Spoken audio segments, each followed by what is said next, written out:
kia tātai. Nau mai hara mai, i tēnā hui.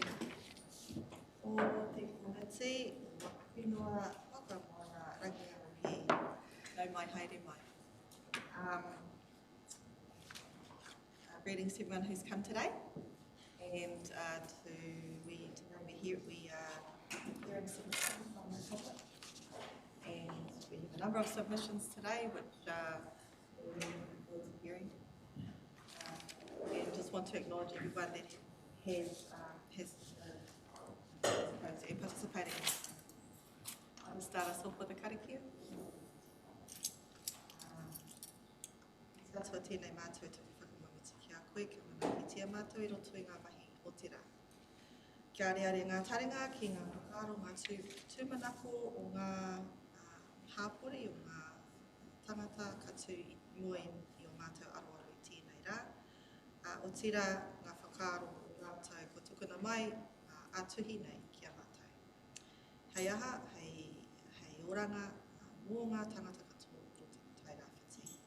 We ask that today we're given good ears for listening to our people who have come to submit to us, and we appreciate and give gratitude for those submissions and also for the submissions that have been sent in writing, and that we make the good decisions based on what we hear today.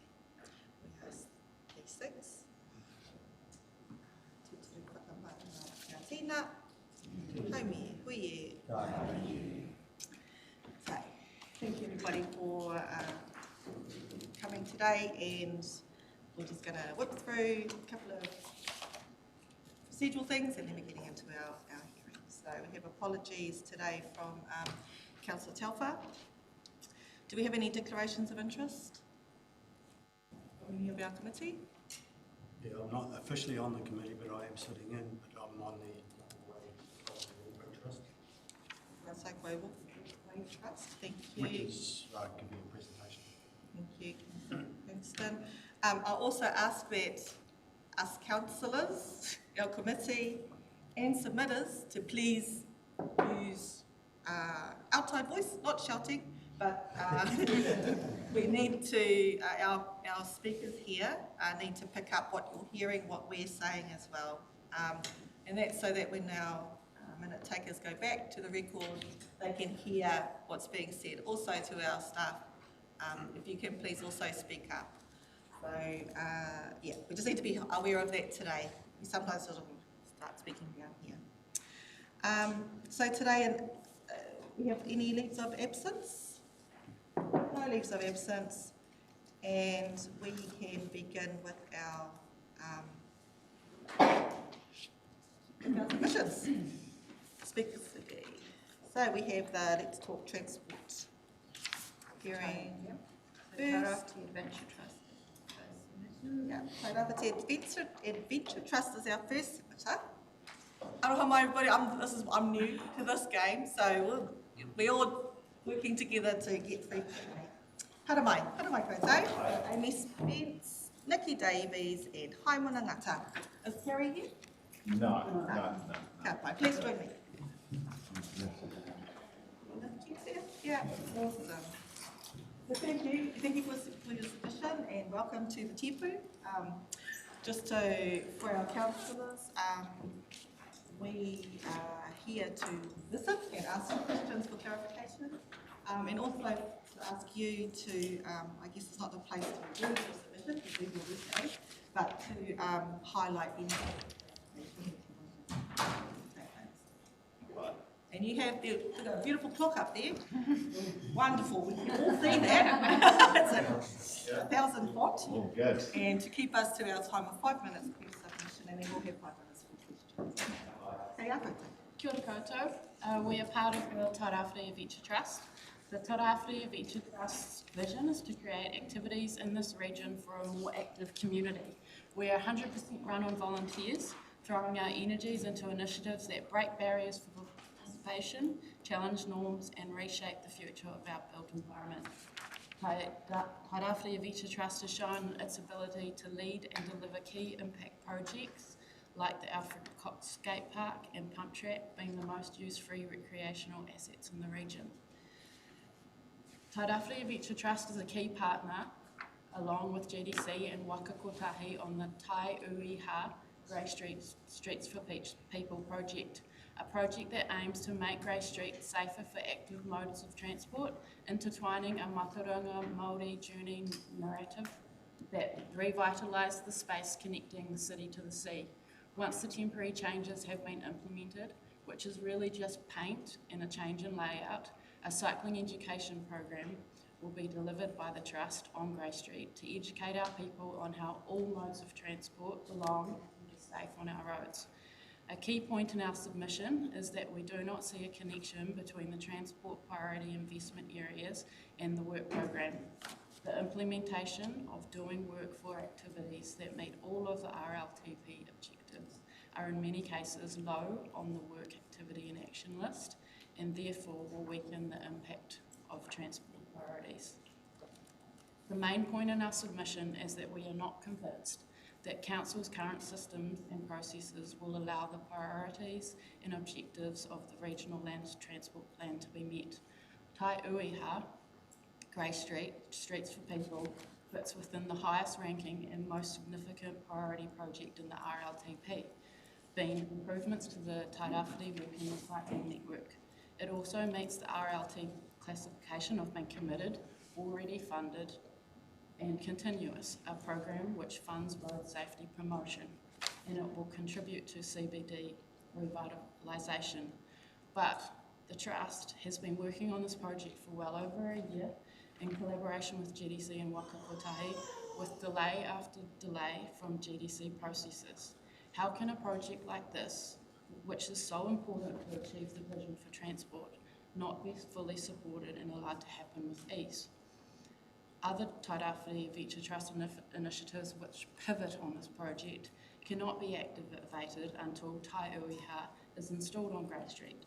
It will be at the centre of enabling safe access and positive experience on the road. If we want to have a safe, sustainable and resilient network, Council needs to be bold and support others who are willing to lead change and make things happen. And let's not forget the recent events that have reminded us that paint on the road can be important for people. Kia ora whānau. Just quickly, Tairāwhiti Adventure Trust was asked to present Tai Uiha to a national international travel conference last month in Wellington, and we led with this whakaaro here. This conference was, people from all over the world, travel experts came to share knowledge, and our trust was the only kind of organisation or project that put forward this construct here.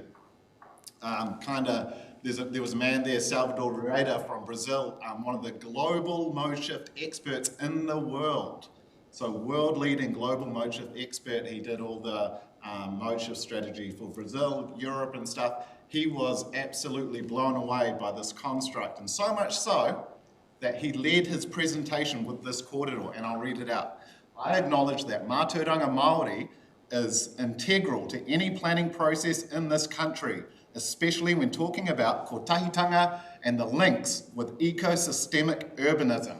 That's from one of the world leaders of this kōrero. So, coming back to that in our kōrero, we know that the National Government GPS statement says that limited funding is available for walking and cycling. I guess as a wrap-up, the Tairāwhiti Adventure Trust has maybe a different perspective to do more with less. We know here on the coast we can do more with less. That's coming down to target easy win projects, footpaths, etc. Small community connections that allow our suburbs to connect to one another. This new proposed transport role needs to be bigger to encompass a urban design aesthetic, a la with the CBD revitalisation project, more targeted education projects around road user behaviour, cycling education, more targeted mode shift initiatives, get people out of cars onto e-bikes and all that kind of stuff, and most importantly, more community collaboration and empowerment. And just this really quickly, I'll really quickly read this statement out. This is from Professor Simon Kingham, the Chief Science Advisor for the Ministry of Transport here in Aotearoa. The Grey Street project is a great example of a project that will make the streets safer for all and be good for local business. It provides safe connections to recreational spaces, including the skate park, pump track, as well as connections to the beach. These spaces are particularly enjoyed by children and youth, making the Grey Street project even more important. The nature of the project, with its placemaking innovations, will make the retail space on Grey Street more inviting, thus being good for business. The inclusion of mātauranga Māori and te ao Māori weaved into the fabric of the design will also enhance the cultural narrative. This project is great and I look forward to seeing it being implemented. So these are from global leaders of transport and the National Chief Science Advisor saying that this project is on a global scale, simply because it's being led through a mātauranga Māori lens with Tai Ueha. Excellent. Thank you very much for that. And you're only on time. Oh, we're on time, so Well done. yeah, that's the gist and that's the cordial, and that's the importance of this project from not only a transport project but also from a community aspect project as well. Tēnā koutou. Go to our Tiri, Councillor. Yeah, thanks for that presentation. It's quite timely because I was going to question where we at with Grey Street. Yeah, it's my understanding we're going to put cones up and have a trial like a long time ago, and there's a lot of interest in Grey Street. You made the comment delay after delay with GDC processes, so I'm big on removing red tape and hoops. So can you give an example of delay after delay with GDC processes? What we should remove to make things easier? Well, it's an interesting one without us spending a lot of time on it. However, it was supposed to go down in early December, got delayed a week, got delayed a month, another week, and now we've just been delayed another week. It's constant. We did all the public consultation, the whole up until the design and everything was handed over to council.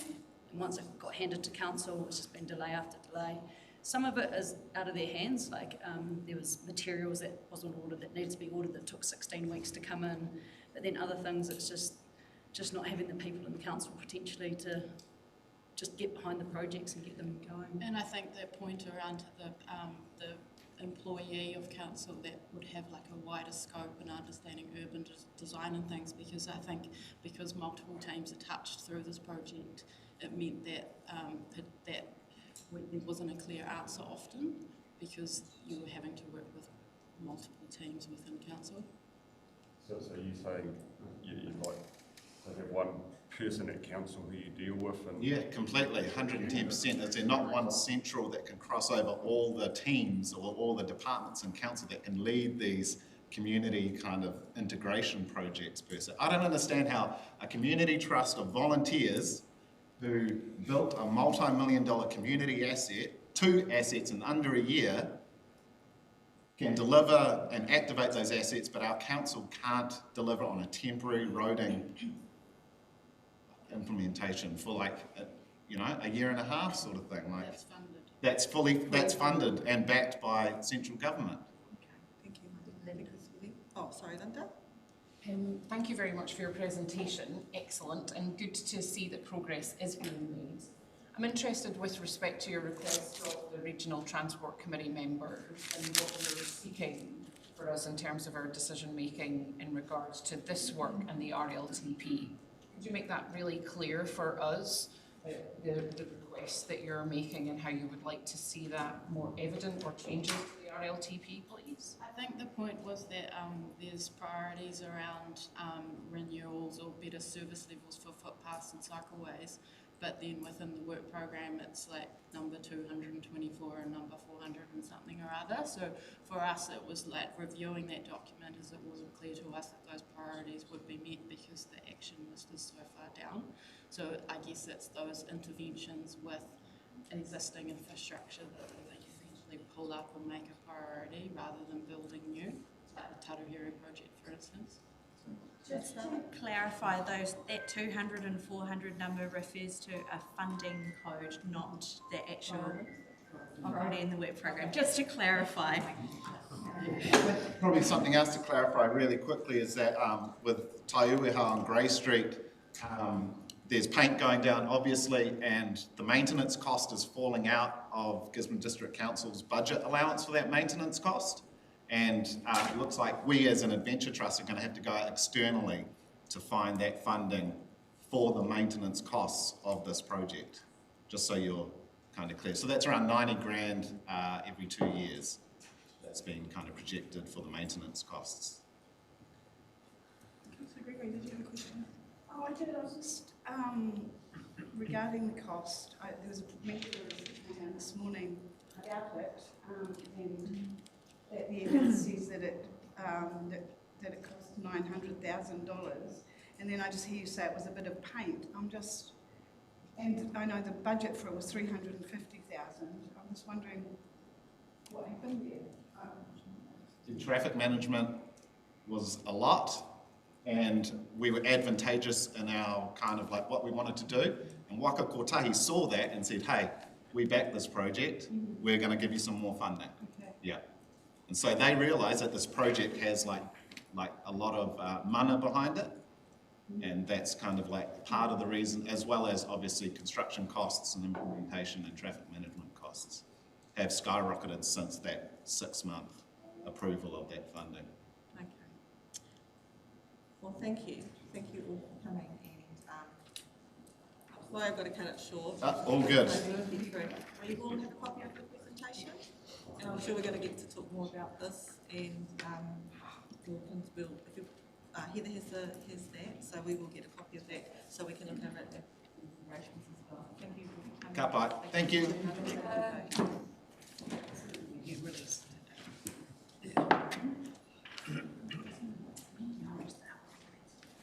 Okay, tēnā koe Ian Allen, and you're giving a personal, not representing any trust or anything?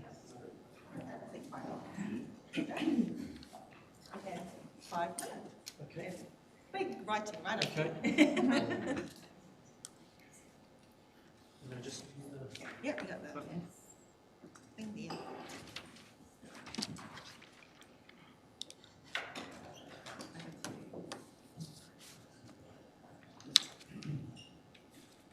I'm Ian Allen. I'm a local and come here as a senior lecturer in business and computing at EIT. I returned to Gisborne several years ago after a career that led me through the streets of Africa, Asia and the Pacific. I'm not here as a transport engineer or a planning expert. I'm just here as a representative of my generation and my children. Before I continue, I'd just like to note that today I'm generally speaking to a collective, not specific people in the room. You were nation builders. You respected the wisdom of your elders who fought in wars for you. Even so, you carved your own path forward. You were industrious, helpful and compassionate. You laid foundations, not just for you, but for those that came after. I came after. I've respected your wisdom. It is hard not to, because I hear it on the airwaves every day, and in the letters column, and in the online comments. It's loud and clear, and I have learned from it. I'm carving my path forward, not just for you this time, but for me, and more importantly, for my children. When it comes to access and ownership and quality of life and the planet, what the next generations want and need is no longer what you prescribe. It hasn't been, at least for a generation. It's our turn now.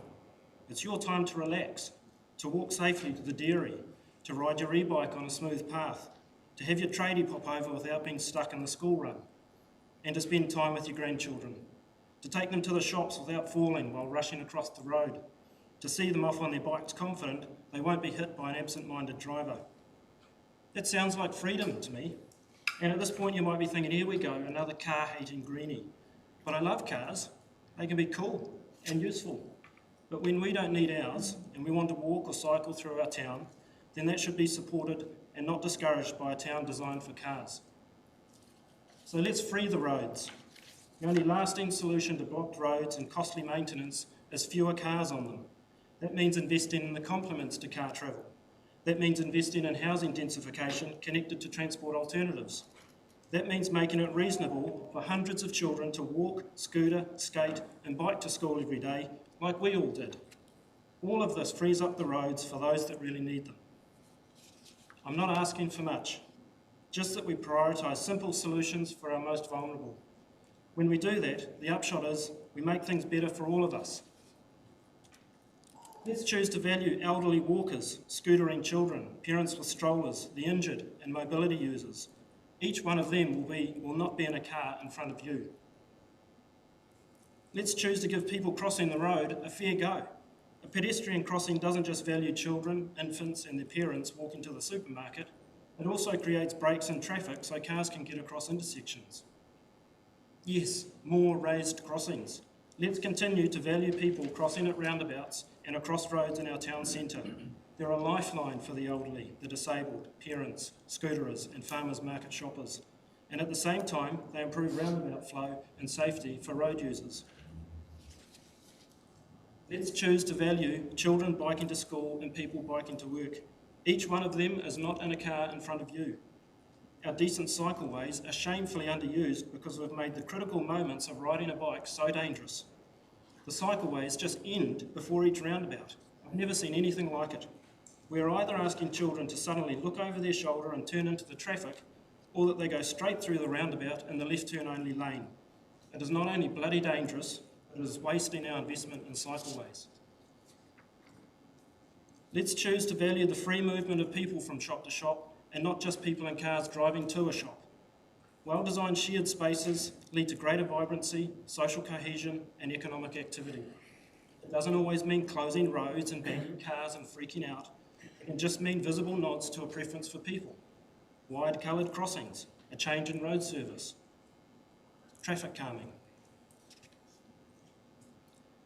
We live in a strange time where it now takes courage to make ordinary evidence-based decisions. We're more likely to hear weird cries that raised crossings is going woke, or bizarre conspiracies that a walkable neighbourhood is a global plot to take our cars and our freedoms, or a loud desire to just keep things the way they are. So I just ask of you in the room to please show courage when making decisions for our future. And more importantly, please take extra care when you consider who you are making those decisions for. Thanks. Thank you, Ian.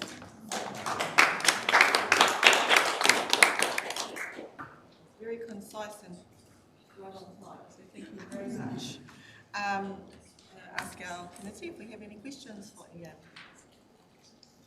Thank you very much for your presentation.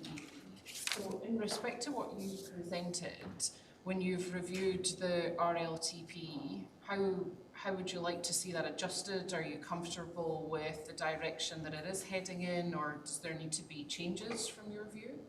So if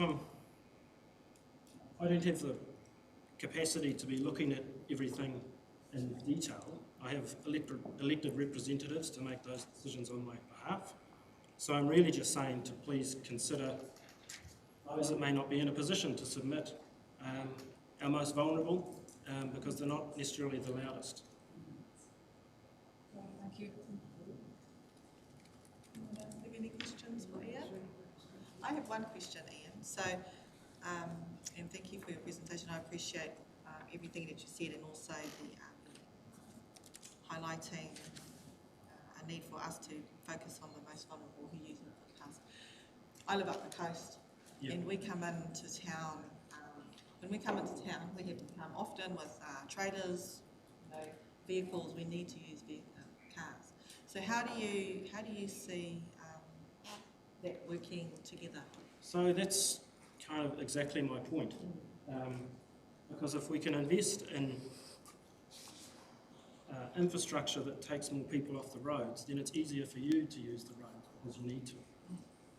I'm not opposed to cars. I want our tradies to be able to get around easily, and those that need to use their car. Even the weekly grocery shop, of course you take the car. I'm not asking people to take 10 bags on their bikes like some might. But the only way we can improve things is to have fewer people on the roads. And that improves it for you. Thank you.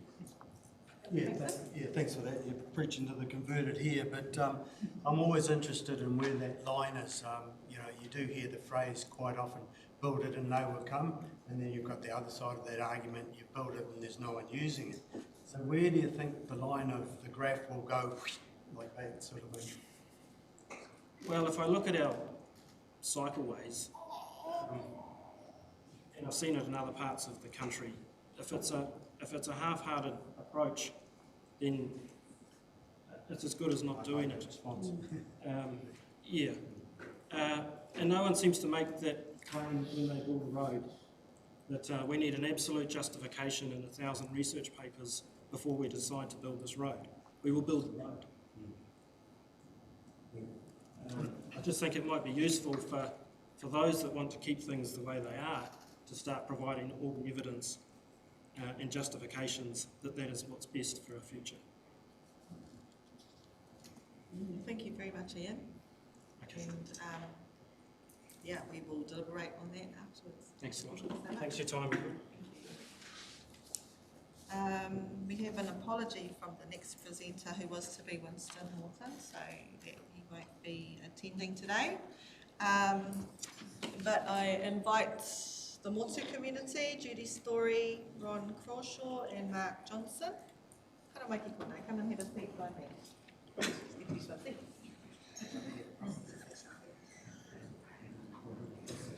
Three of you.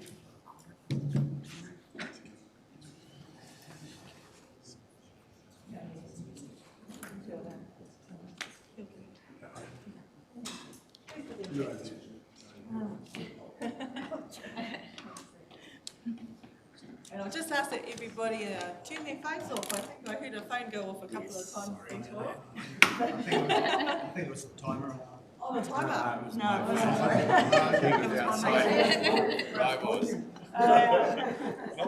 So you could just put on silent or vibrate, that would be fantastic. Thank you, everybody. I'll hand the floor over to you, Motu community. Well, thank you for inviting us here. We've just got many problems with our roads up at Motu and the maintenance that is lacking. I'll just read out what I've written here. My husband, Ian, Ron and Mark have all contributed to the maintenance of our roads. They've all had to because the contractors employed by GDC have either done nothing or not nearly enough. For example, trucks with a couple of metres of shingle and 2 men have come up our road, followed a few metres behind by another truck with 2 men in it. After that was 2 utes and absolutely nothing was done. We've had a grader parked outside the community house with the top light spinning around. For 3 days it hadn't moved. A baby digger came to clean out our culverts and left the worst ones. Apparently the digger was too small. My husband cleared them with a front end loader and a shovel. We are angry and frustrated that our rates are used for fancy things and our roads are just being disregarded basically. I'm sure you are all aware that if one end of an elementary canal is bunged up, you're in trouble. Same with the culverts. Both ends and the middle need to be cleared. The one at the end of Fraser's Hill Road was temporarily repaired the day before the Shepherd's Muster in mid-February. The next rain opened it up again. We're expecting another rainfall this weekend and it'll just be worse. There are 4 dangerous dropouts that I know about. We've had a korero with someone who promised that they would be fixed. We would like to have a local person with knowledge of roading, metal, etc., to sign off on a lot of these maintenance projects, because we think that they're being signed off without them being done properly. My husband has put his name forward and also the local road worker, we used to have a roadman up there, Karakia. He's prepared to do that as well. We get a lot of vehicles up the Motu Falls Road and Mahampur Road to see, to walk through the Winrow Reserve, to see the falls and also go down the Pākehī track and Motu trails.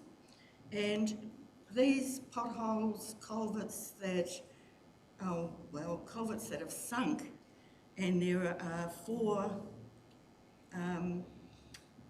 on the Marawai Motu Road that you don't see them until you're actually on them. And so they're really, really damaging to vehicles.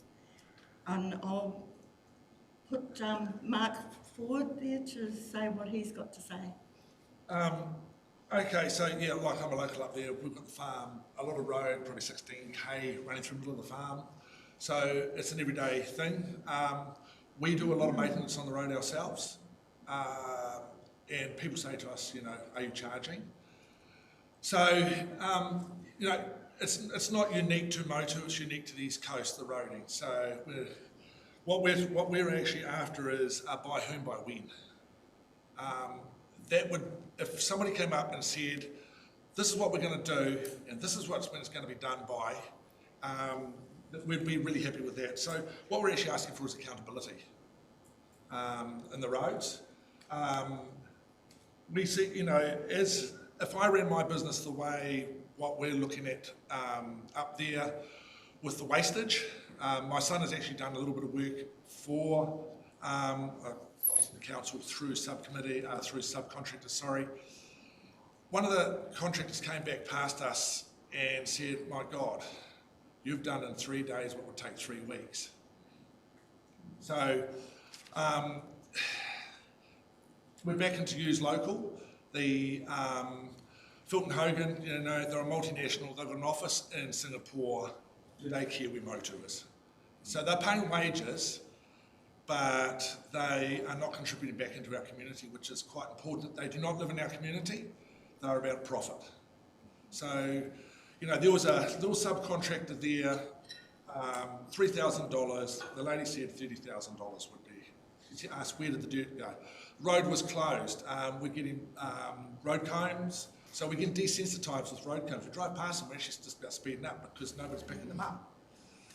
So, and everything that we've all said, why can't Gisborne or the Tarrafiti region be the first to actually not renege on these rules, but be leaders in reducing the cost of traffic control?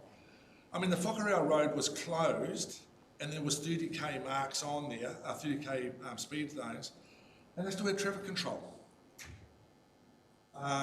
2 people in the van, in case one needs to go to the loo. 1/3 of all traffic costs now are traffic control. So, you know, as a business, as an owner, we could not do that. We could not survive in that environment ourselves. So why does the council, why can't we not buck the trend, to simplify it, and things like that? So this government, they say they're going to remove a lot of red tape, and it's going to be very slow, I think, because the pendulum swung too far one way. So let's, like I say, be leaders. Let's be leaders on that front. As far as Motu goes, there's potholes, there's everything else like that. It is now, you know, our rates are going to increase. I think for return on our rates, you know, it's going to be 11% with this proposal, 7%, so the running costs. For bang for bucks, I don't think we're getting it. They closed our dump up there, so we've got certain hours to go to the dump. So I mean, 90% of farmers put holes back on their farm again. Because the dump's open from 1 until 2, 1 until 3. How do farmers, you know, we come home, have lunch, then we've got to go to the dump. Whereas we could drive past before and do those sorts of things. So as people living there, as people living on the East Coast, people living in the whole of the district here, we just need to simplify things and ask the locals, contractors, things like that, whether they can do it cheaper. And properly. Yeah, well, I think they do it properly. No, No, sorry, the locals will do it properly. the locals do. Yes. We've got the resources there. We just need to utilise them. That's an example of, that's been reported. The photos have been sent to the mayor, I believe. Where is this? That's the Maramote Road Bridge. Oh. That's the build-up, and he offered to clean it. Other people have offered to clean it before. The owner of the land next door has now fenced off and planted. Nothing was done. And that's undermining the lead up to the bridge. Probably one other thing, sorry. Sorry, I'm sorry to cut you off. Oh, can I just say one more thing? What's actually happened is we're too scared to do anything as people, as farmers. We're too scared because of the consequences. So, yeah. Well, we're told that we're not, not certified contractors, but between us all, we've got the machinery, the know-how, and happy to do it, but not if we're going to be having rates increases all the time. We need to be able to charge you guys. Thank you for your presentation. Thank you. Ken, are there any questions from any of the people? I live up the coast, right up the top of the coast, so up in Karakia in Spain. So understanding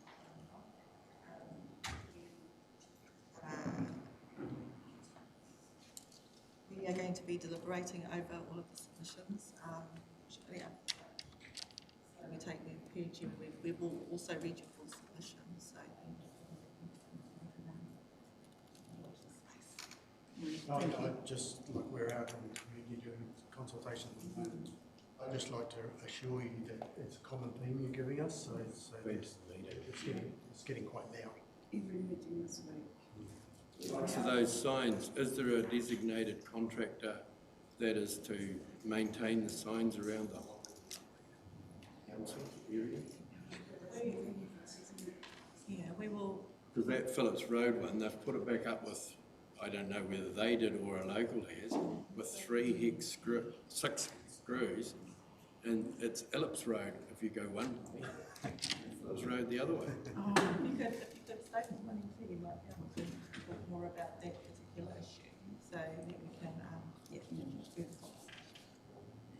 Thank you so much for your time.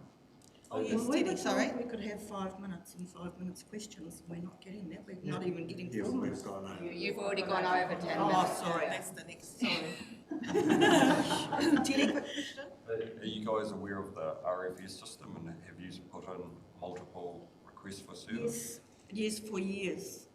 And my daughter-in-law used to work here, and she used to put submissions in as well through emails. And there have been, we shouldn't have to keep on doing these things. We want these roads. If you're going to send people up to do it, it needs to be done properly.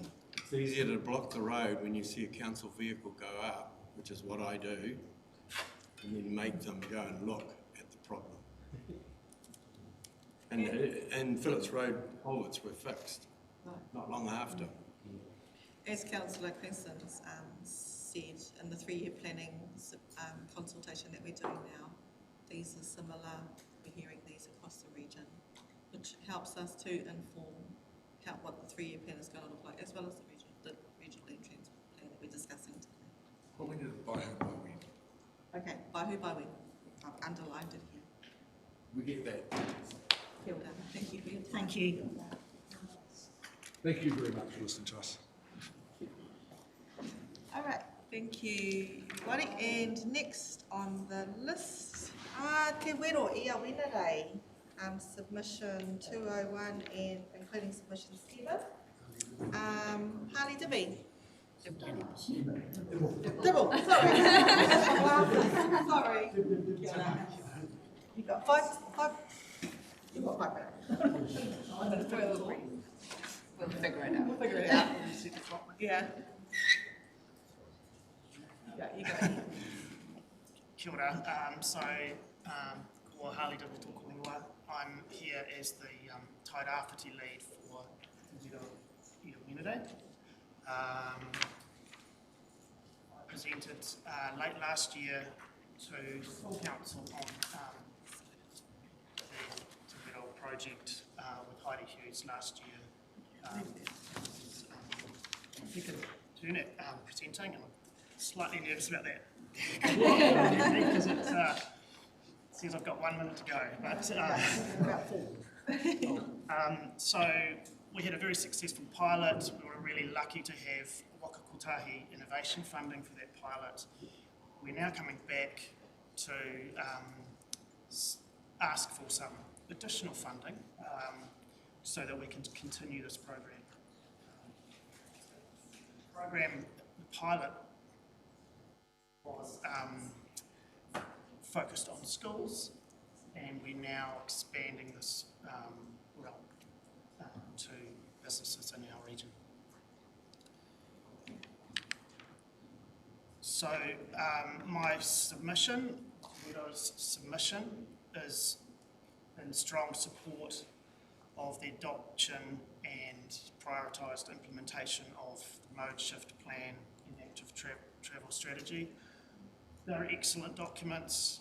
Congratulate the Council and the staff that have prepared those documents. There's sound evidence-based, there's great engagement that informed those documents, so really supportive of those documents in particular.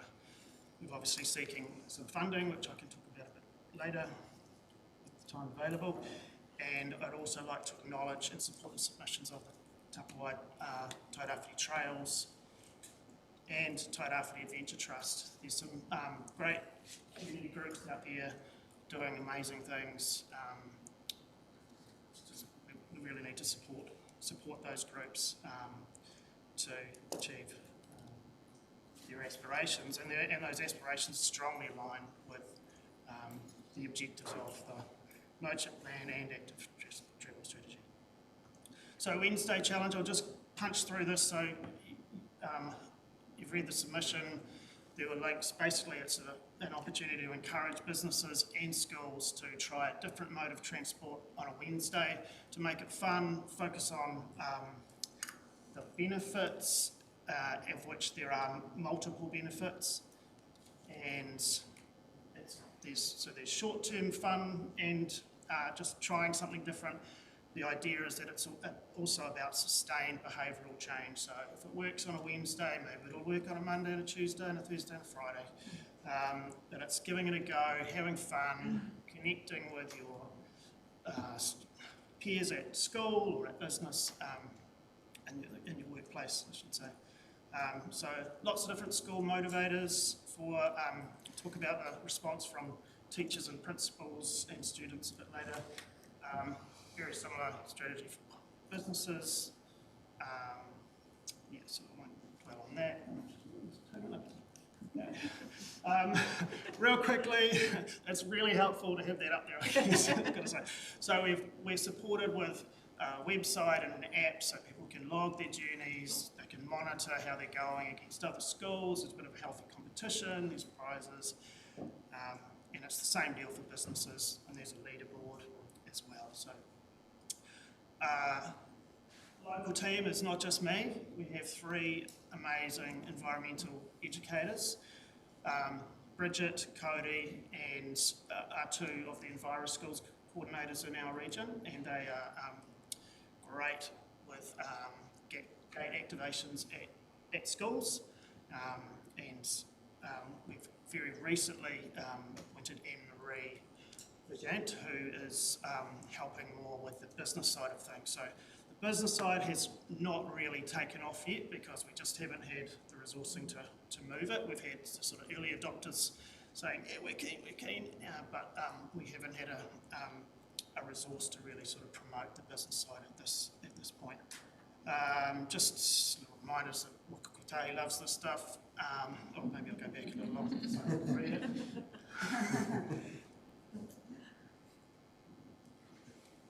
Okay, and just to say that the challenge has been delivered with a lot of local support, varying levels of support. Some is, yep, we support you.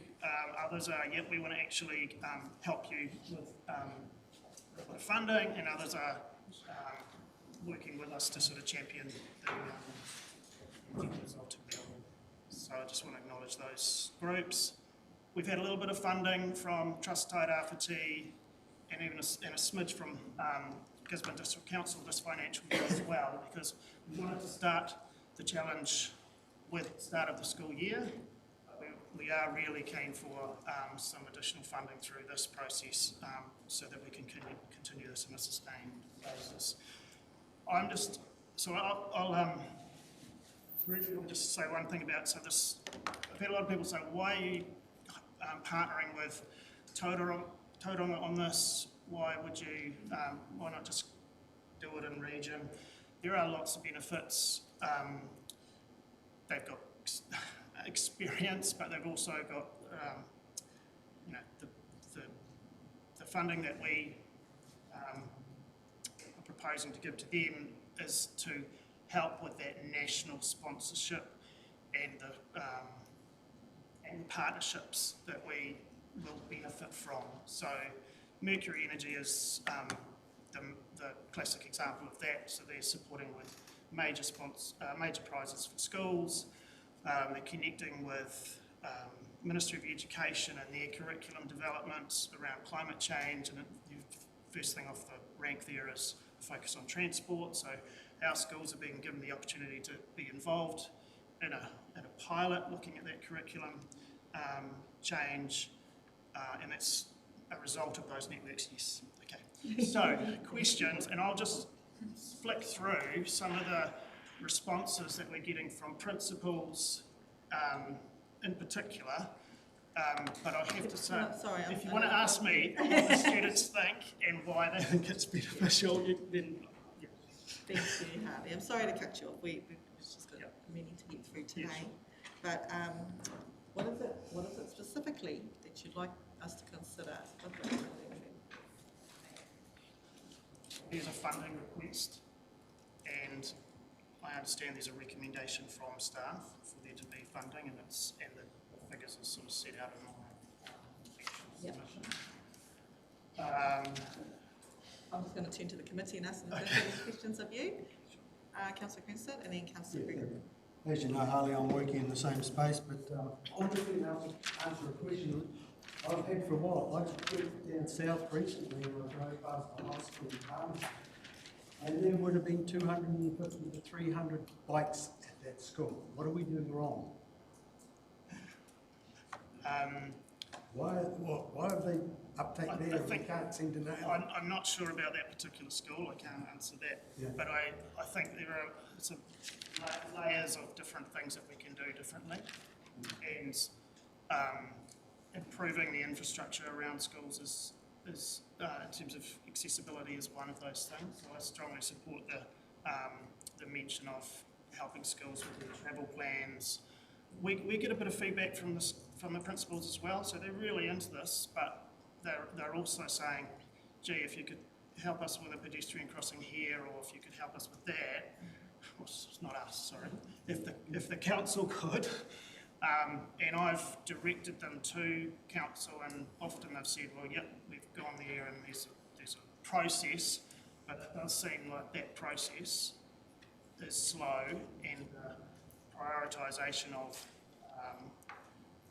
infrastructure improvements around schools is possibly not as a higher priority as it could be. Thank you. Could I get the presentation back? Sure, the time can come back. One more question from Councillor Gregory, and then we'll have to go on to our next. Sorry. Yeah, I'll just ask what Andy asked, what else can you do? I joined up on it too, and found exactly what you said, that because I was going on Wednesday, maybe I'll take my bike today as well. But, and the app thing, it was the other thing I was going to ask, but you brought it in at the end, because it would be fabulous to be able to have access to an app to work through that rather than having to go online to find your thing. Well, I can talk to you about that afterwards. I'm really disappointed that the presentation was removed, because I was just going to click through them. Lots of positive feedback. The schools are keen because it reduces the congestion at the gate. We will see the safety issue. We will see the presentation in its entirety. Thank you, Harley. Thank you very much for your time. And we go over to Waiomata Tina koe Tina. Hara mai. Tina Jews and mai.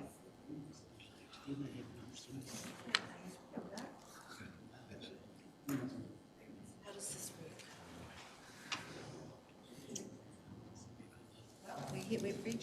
presentation. So we're here to, firstly, if you can share with us what it is you'd like to see changed in the page you come across. Yep. And then the councillors, members of the committee, if they have any questions for you.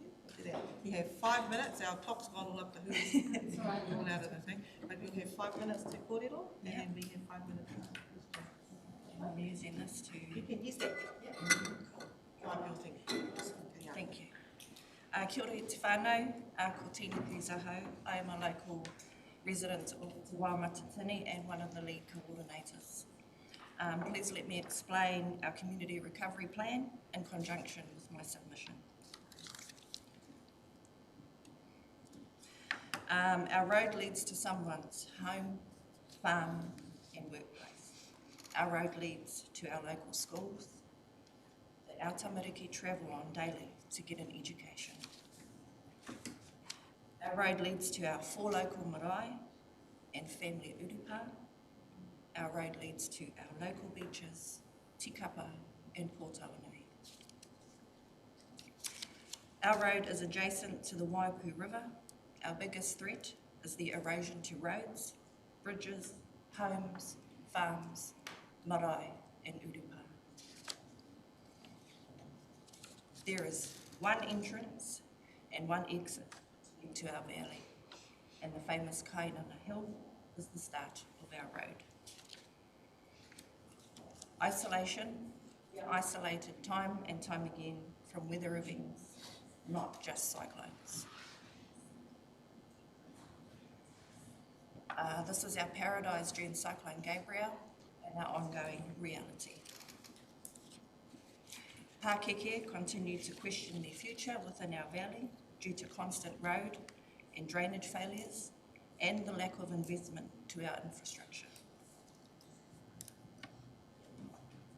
Just some more photos highlighting what we went through after Cyclone Gabriel. And our farmers lost a lot of stock.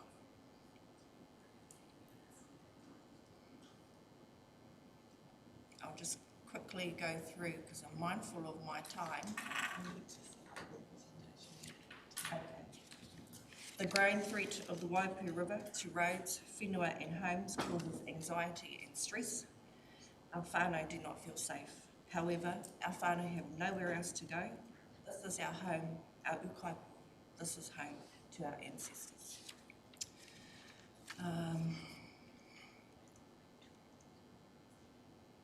1093 Wāmatatini Road.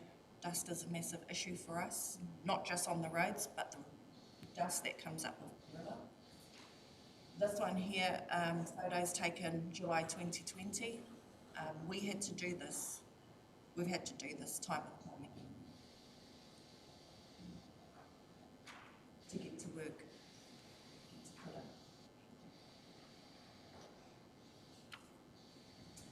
This has never been acceptable when our whānau cannot access the basics, inclusive of food, fuel, health services and education. Farmers cannot send stock to the works or the sales. This is unfair and unjust, and we plan to make a loss instead of a profit. Emergencies.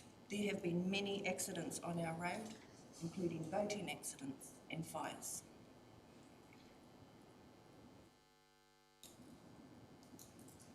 This is in front of Paraurangi Marae,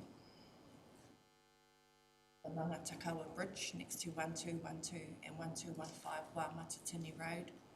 And 1212 Wāmatatini Road is about 9 metres away from the Waipu River.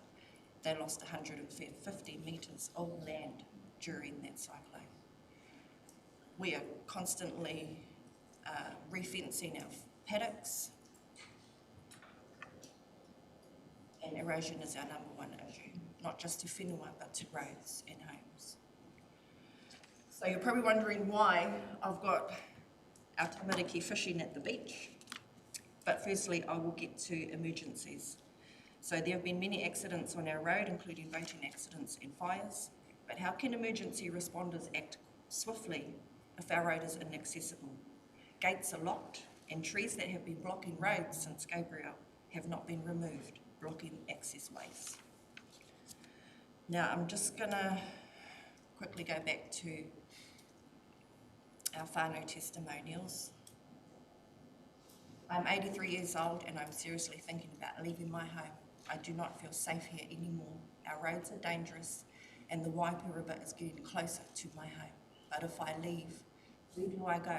Should I leave? This just isn't good enough.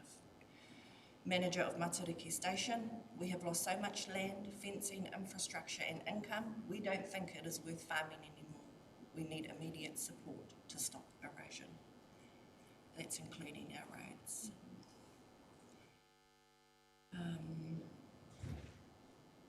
And you're probably wondering why I've got this in here.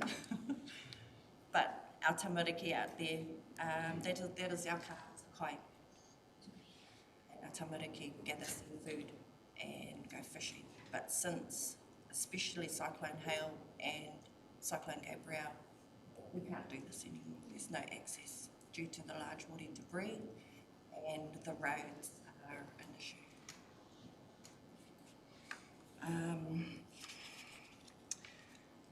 Our community vision and goals. Dolos were installed at the foot of the Kainanga Hill and these have proven very effective. We would like to see erosion control, flood mitigation and bank protection using the dolos in our area because of the location. Everything upriver affects us downriver. We would like to see more investment into our infrastructure as there is to the rivers here in Te Ranganui-a-Kiwa. And we also want to see more compliance around the quarries in Ngāruhi. We know the fines get washed downriver, fines are deposited on our whenua, roads, beaches, and has contributed to the riverbed build-up. So finally, we need your support, and ngā mihi, thank you for your time. Tēnā koe Tina, tēnā koe mō kōrero, tēnā koe hara mai nei. Koe o te manako o wanga wanga o maharahara, mō ānei tōhaku, rito ia puraira. Just thanking Tina for her time and coming all the way from Waiwatini to share with us today. Do our councillors have any questions for her or our committee? No? Yes, Linda. Linda's NZTA. Okay, kia ora, Linda. Kia ora. Thank you very much for your presentation and for the big journey down. Just seeking to understand your compelling presentation in relation to this committee. Are you, and looking for some feedback, I don't know if you've had the opportunity to read the draft RLTP. There is a greater emphasis on maintenance, operations, local roads and for state highways as well.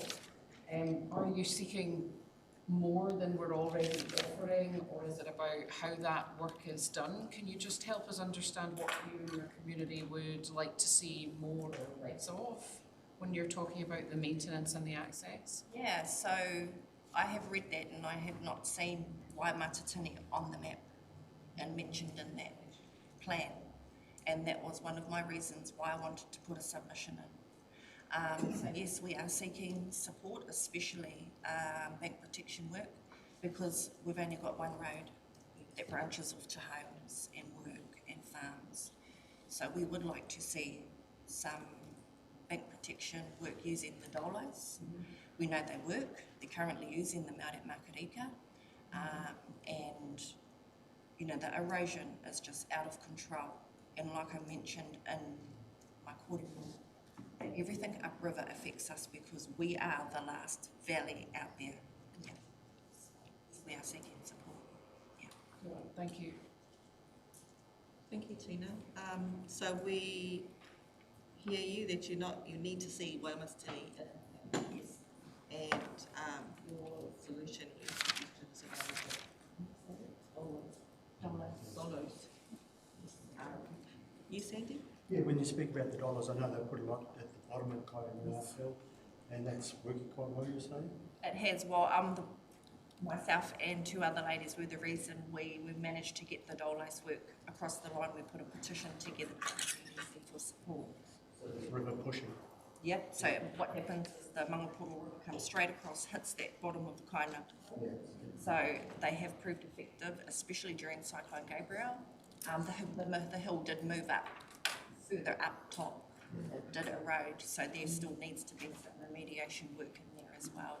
So when you speak about more movement, otherwise you're talking in the river, not other locations? Pretty much in the river, because that supports our road. Yep. And then there are other areas as well, like 1212, 151 Matatini Road is next to the Mangatawa Creek, which is next to the Mangatawa Bridge, and all those areas need bank protection work, including farming land.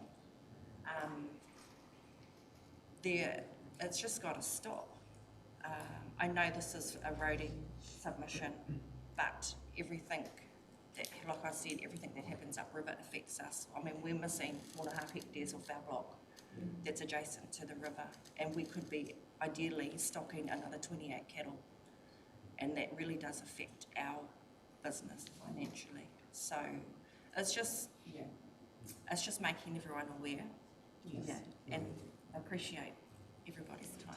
And the dust storms are pretty horrific out there. Like the whole of council we did go out to Kainanga, but it was just before Cyclone Gabrielle, and it was bad then. So so thank you for your submission. We've deliberations once we've heard everybody, but and we will see your full presentation. Thank you. Awesome. Thank you. All right. I think we're going okay. I'm here. Good. Okay. Nau mai, Lynette and George Teruki. You here? Kara mai. Have a seat up here by me, George. Welcome those who have just entered into the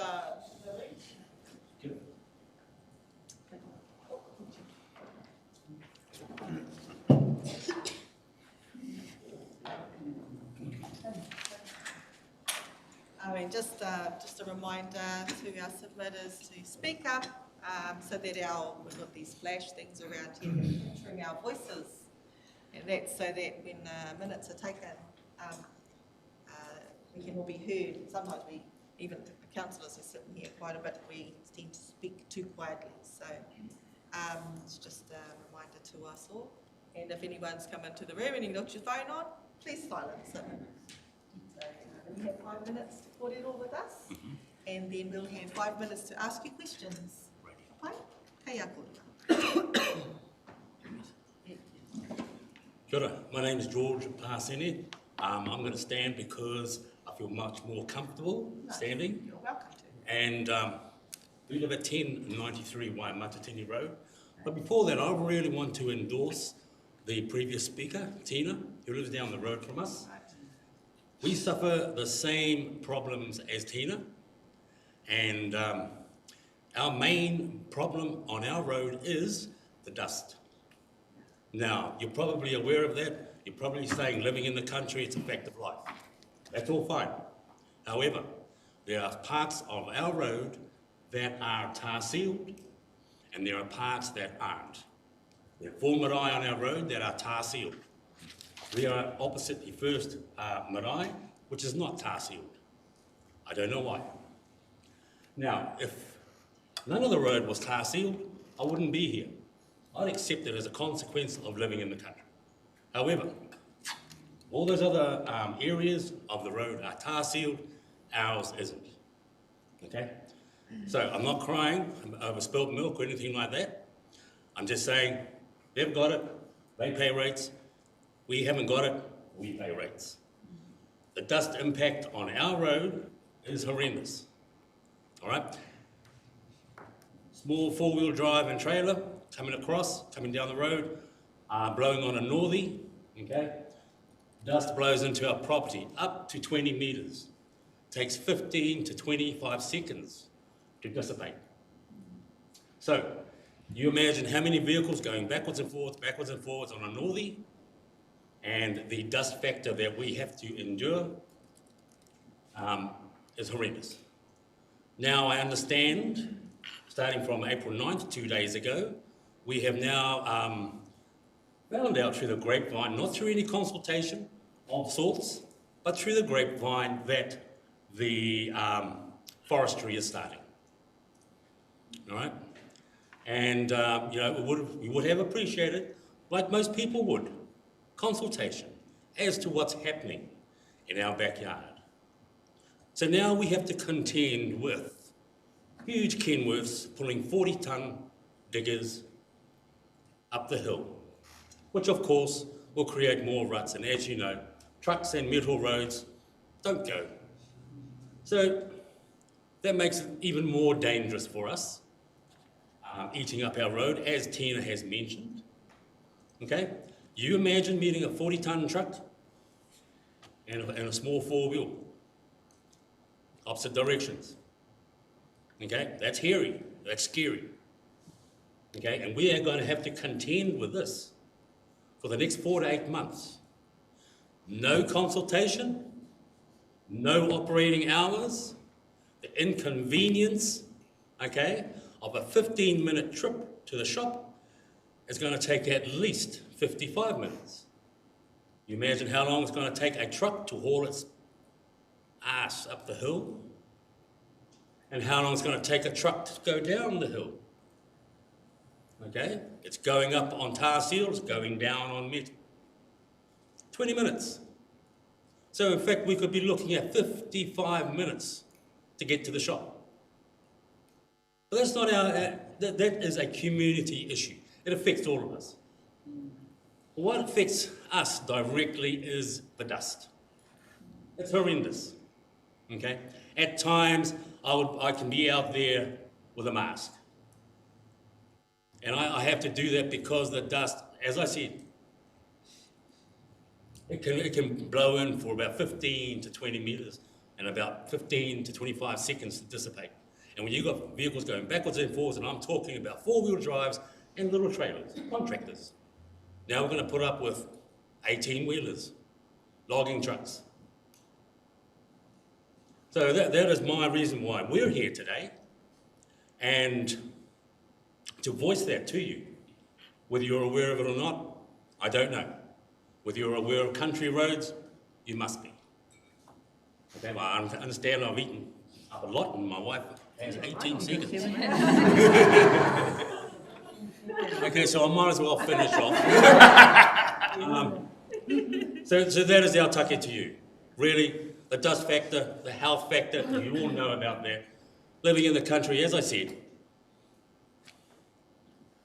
is it a fact of living in the country? We shouldn't have to. George. Thank you. Oh, sorry. No. Okay. You want to say something? You want some questions? Oh, you got, yep. Oh, is put any of our committee have any questions for Georgine? Danette? Yes, I just have one question. Just when you said the forestry is starting, what do you mean that by that? Is there forest beyond your... There's a block down the road. On that Waimatatini road. Yeah. There's a block that is commencing forestry for the next 4 to 8 months. Harvest. Yep. And they are about half a kilometre from us. And you didn't know they were starting up? We only heard through the grapevine that was coming. That was about 2-3 months ago. And then we start seeing the big 40-tonne of Kenworth struggle up the hill. Have to take the 40-tonne digger off the back. Had to walk it up. And then the Kenworth itself, empty, struggled up the hill. Now you imagine the ruts that it's creating. And that's the first one? That was the first one. The second one came yesterday. Who knows how they got up there. Your particular submission is about tar seal outside in Karakia. Yes, exactly. In the dust, yeah. Yeah. Try and mitigate the dust. Yeah. That's it. Councillor Cranston? How long are the sections of tar seal outside in the heights? Out there they stretch for probably 100 metre. Yeah, 100, 200 metre. Well, we're not the only ones that's on that road as well. There's also, we've got a neighbour, Graham, so he's further down, but not too far. He's in our site, but he should be covered as well. You know, The tāseo should really start where the marae is, and then when it comes in about 50 metres, then we're in the picture. And then further down, that's when our neighbour comes into the picture, just further down. Yeah, but it's pretty rugged.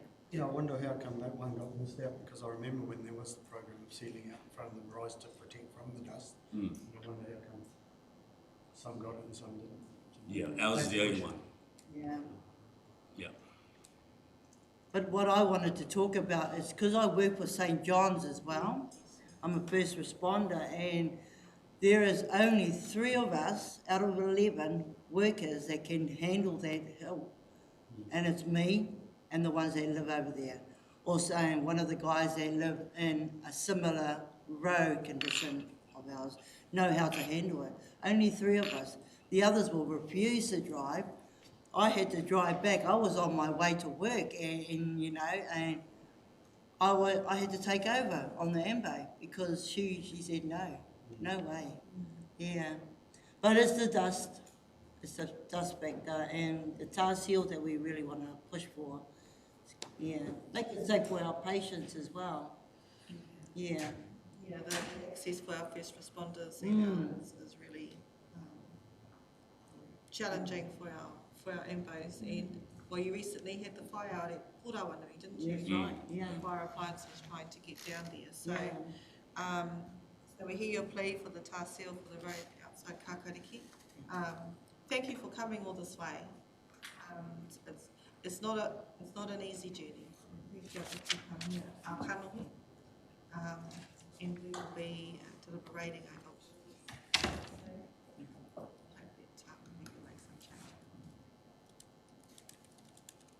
How long will it take? That's a $1 million question, that one. Can't give you an answer today, Tina.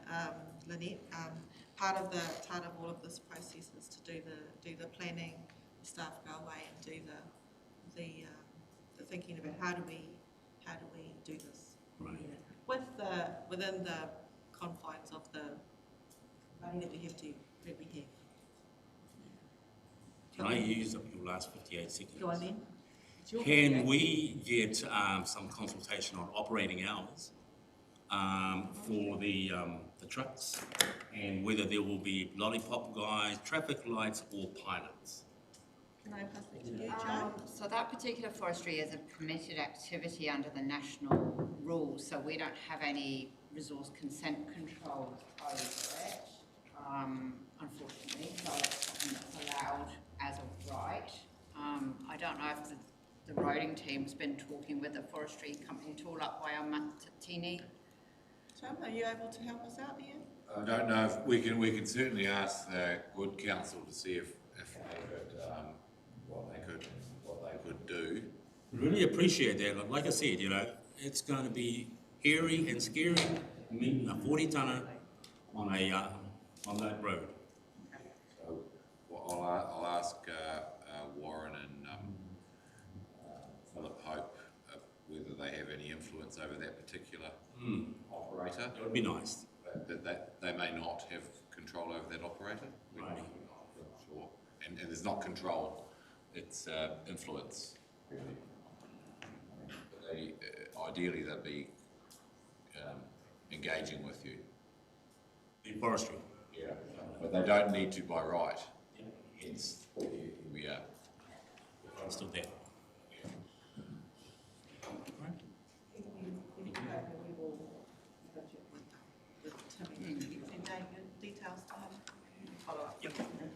Thank you very much. Thank you.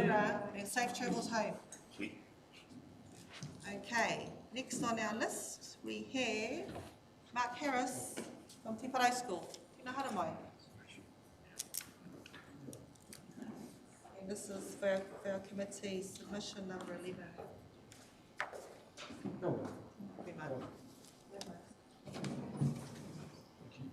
You have 5 minutes to 5 minutes. Tell us all about it, and then we get 5 minutes to ask you questions. Excellent. Firstly, thank you all for making time for Te Whare School today. And my name is Mark Harris. I am the principal of the school. I am here to support the work of the council. And I just want to acknowledge Tim. I know we've been having some communication over the last couple of days, and it's not to do with the project that we're trying to undertake at school at the moment. This is to speak to the bigger plan that you guys have in place. So just a little bit about our school. We are an urban school, Te Wharo, on Graham Road, tucked in behind Ilminster there. We're the second largest primary school in Gisborne.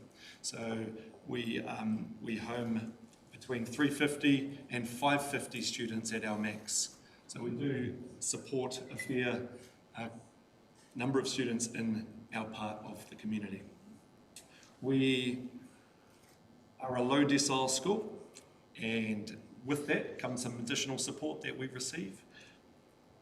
But that also means that some of our whānau try to or use footpaths and access ways to get to school if they're close by, because transport can be a challenge. So just keeping that in consideration. So we're really here today to see if we can escalate the priority of the works around the wider Te Wharo school region. Part of that is that we have 3 contributing schools. We have Ilminster, we have Te Wharo School, Kaiti School is not far, and some of our kids have to cross major roadways to get here. We have to cross Delator Road, Rootney Road, Wainui Road, and our kids will walk across those paths. There are no signed crossings at many of those. We have one outside our school and we man that with body box. We also have a very unusual intersection at the end of Viranui Road and Graham Road, which has this funny little T-join where parents and kids park and cross quite dangerously. So for us, at the end of the day, it is around, it's a massive safety consideration. And I've been the principal now, it's my 3rd year at the school, and that has been on my radar since day one. I do have some photos of some of the footpaths around, which I can share with you later, that I have here. But really, at the end of the day, for us, it's about how do we get our kids to school in a way that's healthy and it creates a healthy lifestyle for them, doesn't build congestion around our school, which we're currently seeing every single day on pick up and drop off, and do that in a way that is not only beneficial for Te Wharo but beneficial for the wider community. It's important to us. We as a school appreciate what the council has already done. I want to acknowledge there's been some hit sticks put up, there's been some road marking done, we have had communication with L'Oreal and we've looked into safer ways for kids to get to school and for families to park further from school, walk and stride type initiatives. We've explored all of those. We've consulted with our community around the safety aspects of our car park and of access to the school. And most of those concerns are shared between our family and the school. That's really what I'm here to share today. If there was any way in which we could see the escalating priority of those works around our community, that would be amazing for our kids and for our school.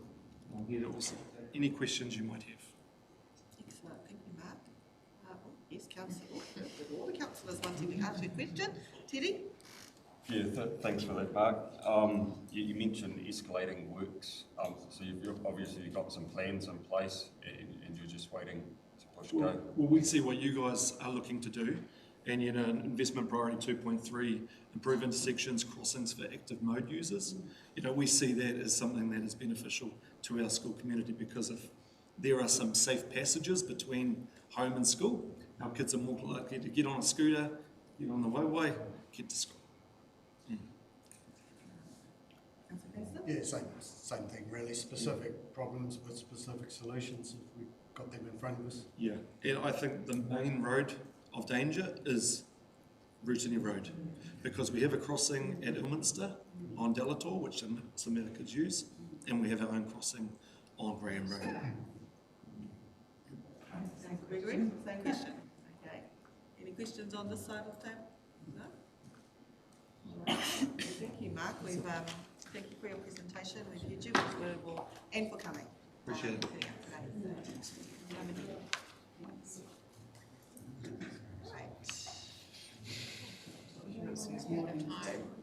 Oh, it does say 1:18, but we're 10 minutes early. Oh, so Gillian is here.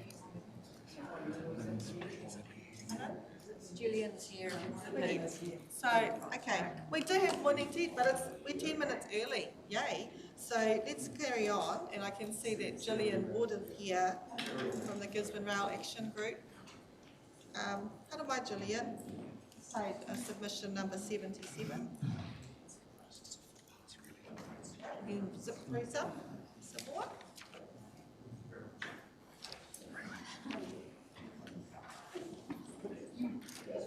We can stand. My voice doesn't. You just need to, yeah, just speak up a bit. Tēnā koutou katoa, Gillian Wood aho. I'm speaking on behalf of the Gisborne Rail Action Group today. So the Gisborne Rail Action Group supports the Regional Land Transport Plan. Thank you. In particular, we support where the benefits for Tairāwhiti are moving freight by different transport modes, like rail and sea, would have to resilience and reduced climate impact. And we see it as a future-focused document. So our submission relates to the Regional Land Transport Plan and potential for reinstating rail. The Rail Group welcomes the continuing advocacy from the Gisborne District Council towards the reinstatement of the Wairoa to Gisborne Rail, and we support the proposal for investment into a business case, which will examine a range of multimodal options for connecting Te Tairāwhiti with our region. You know there's been many assessments for repair of the rail to Gisborne. This was in 2019, Burl Reconnecting Gisborne, and then in 2022, the Gisborne Rail Reinstatement Update Assessment Report. This report consisted of a detailed track formation and civil construction report, freight assessment, and an evaluation of the externalities, such as the regional transport resilience and road safety and reducing our greenhouse gas emissions. To meet our climate change commitments, we need to reduce our transport emissions, and to do that we need to move freight off-road onto rail and into shipping. The three partner councils, Gisborne and Wairoa and Hawke's Bay Regional Council, presented this 2022 report to the MPs and the Prime Minister at the end in the middle of last year, and they requested a detailed business case to be funded to support the reinstatement of the railway line. So this 2022 report, it did an assessment of the cost of repair of the Wairoa to Gisborne line, and including the Wairoa the Matawhero freight hub and resilience aspects of improvement for Napier to Wairoa rail. Their estimate was $80 million. The significant addition that this report included was the engineer's recommendation of a tunnel to bypass the unstable beach loop coastal area, and that was a 400-metre tunnel which will cost $25 million. So on the location diagram on the left, the yellow circle shows the 11-kilometre area of damage to the railway line, or storm damage is located, and on the right you can see a more detailed topographic picture of where the railway line has been impacted by storm damage. The current topo map shows that November 2021 slip in the Waiherere stream, which took out some of the rail track. On the left you can see the engineer's recommendation for a tunnel bypassing the coastal damage, and on the right you can see an oblique photo that shows where tunnel 23 emerges to on the northern end, and then the tunnel bypasses that loop of railway line you can see in the middle distance, goes through the hill there.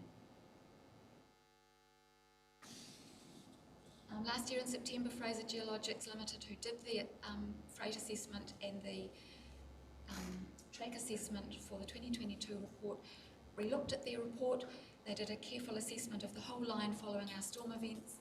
They found very little change, but their new assessment for the cost of repair of the line from Wairoa to Gisborne is million because that has taken out the resilience in the Napier to Wairoa section, which is currently being assessed by Kiwi Rail.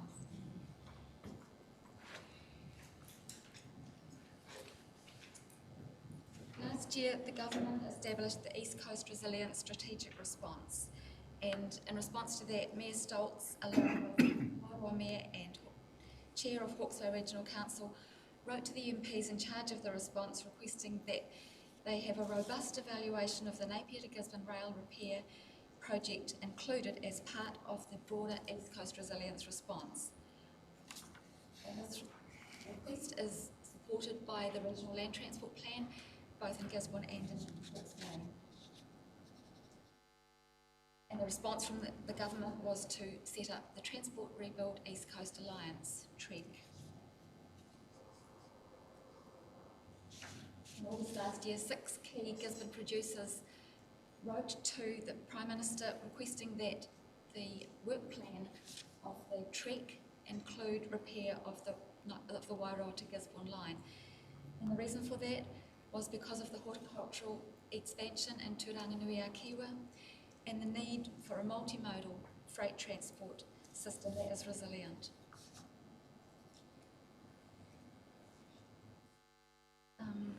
The draft RLTP includes a request for a business case study of the Napier to Gisborne rail reinstatement. This request is supported by the Gisborne Rail Group, and much of this work has already been done in the 2022 Gisborne Rail Reinstatement Update Assessment Report and the Freight Assessment. What's also required is maintenance on the line between Wairoa and Gisborne. There are examples where forestry debris and downslope debris has impacted the railway line, and in this example, the Waipawa stream culvert goes under railway line at the bottom of the railway road. It badly needs a digger to come in there and take out that debris before that embankment washes out. So that maintenance is needed just to preserve the option of reopening the railway line in the future. You might have seen a letter from Merv Goodley in the paper yesterday where he said that the government had said no to reinstatement of the Napier to Wairoa railway line.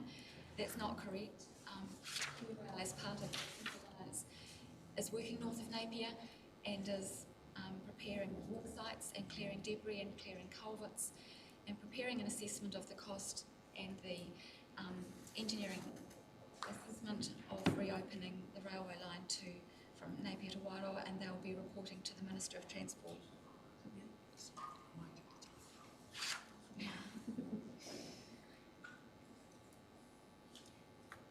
So the Rail Group applauds the closer connection that the RLTP has with our regions.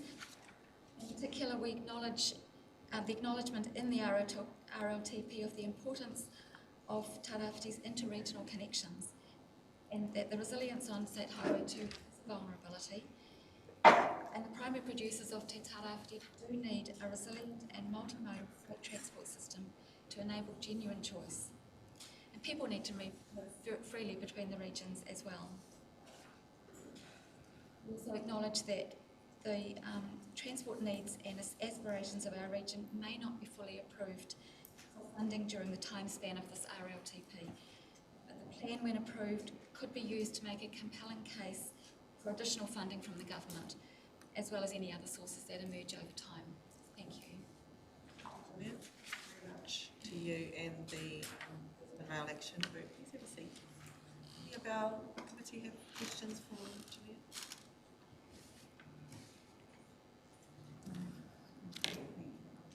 No questions for you, Jeanette, but thank you. Thank you for your submission, as always. Thank you. That takes us to morning tea time, so right on time. So we're going to have a morning tea break for 20 minutes. Coming back at 10:50. Our committee. What's the name? 50. 10:50. Thank you, everybody. Councillors, we're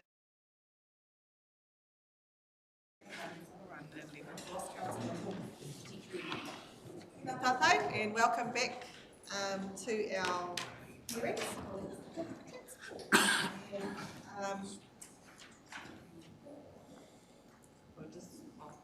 Councillor Thompson must be en route. We're going to call now Lyle Evans. If you'd like to come forward, Lyle, thank you for being here. Submission number 202. It's Carolina. We're going to go back to Carolina after Lyle does this first presentation, and then Lyle will come back and do the second presentation for Trust Wide and Awhiti. Thank you, Lyle. And you have the big 5 up there. Yeah. You have 5 minutes. It's important for me, that one. To talk with us, and then we will have 5 minutes to ask you questions.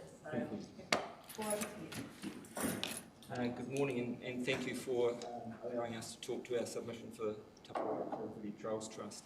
I left my papers at home, so I'm actually going to read from my computer, so it'll be quite short. 5 minutes. The plans that we put forward to, or that you put forward, we just want to take... Sorry, Lyle.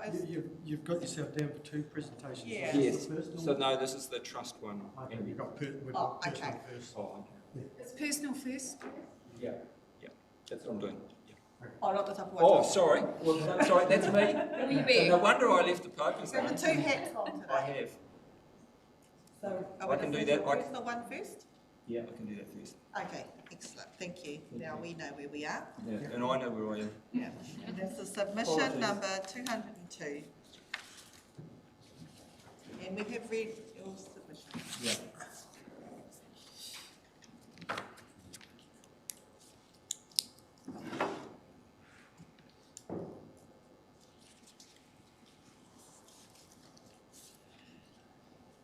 Take it away. Yeah, I'm just waiting for it to come up on the screen. Oh.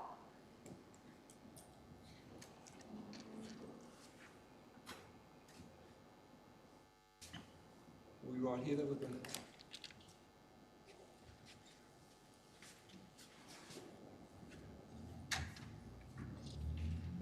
Sorry, Lyle, what was it? First one, yeah. Is there only one for Tapawai Trust? No, there's only one, that's my personal one. The other one's got no presentation. Well, we're around a different way, so. Okay, all right, we'll just... So what do you want your presentation now? Yes, please, the personal one. That's the one I sent in yesterday, about 3. Sorry. The other one doesn't have a presentation.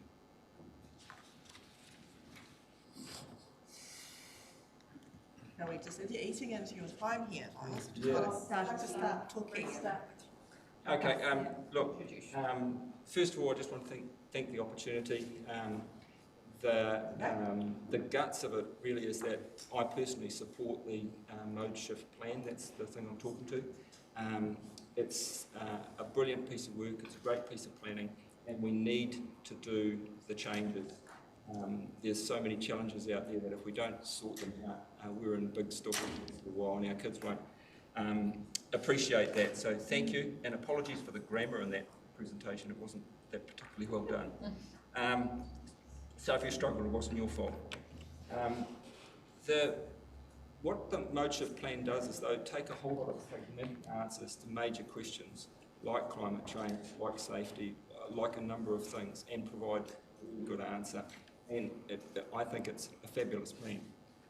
30 years is a long time though, so if we can get it going quicker, that'll be great. I talked about some economic things, and one of the things I talked about was cost of living. People who are on a decent wage don't understand what real cost of living is. They see prices, but they can get away with it.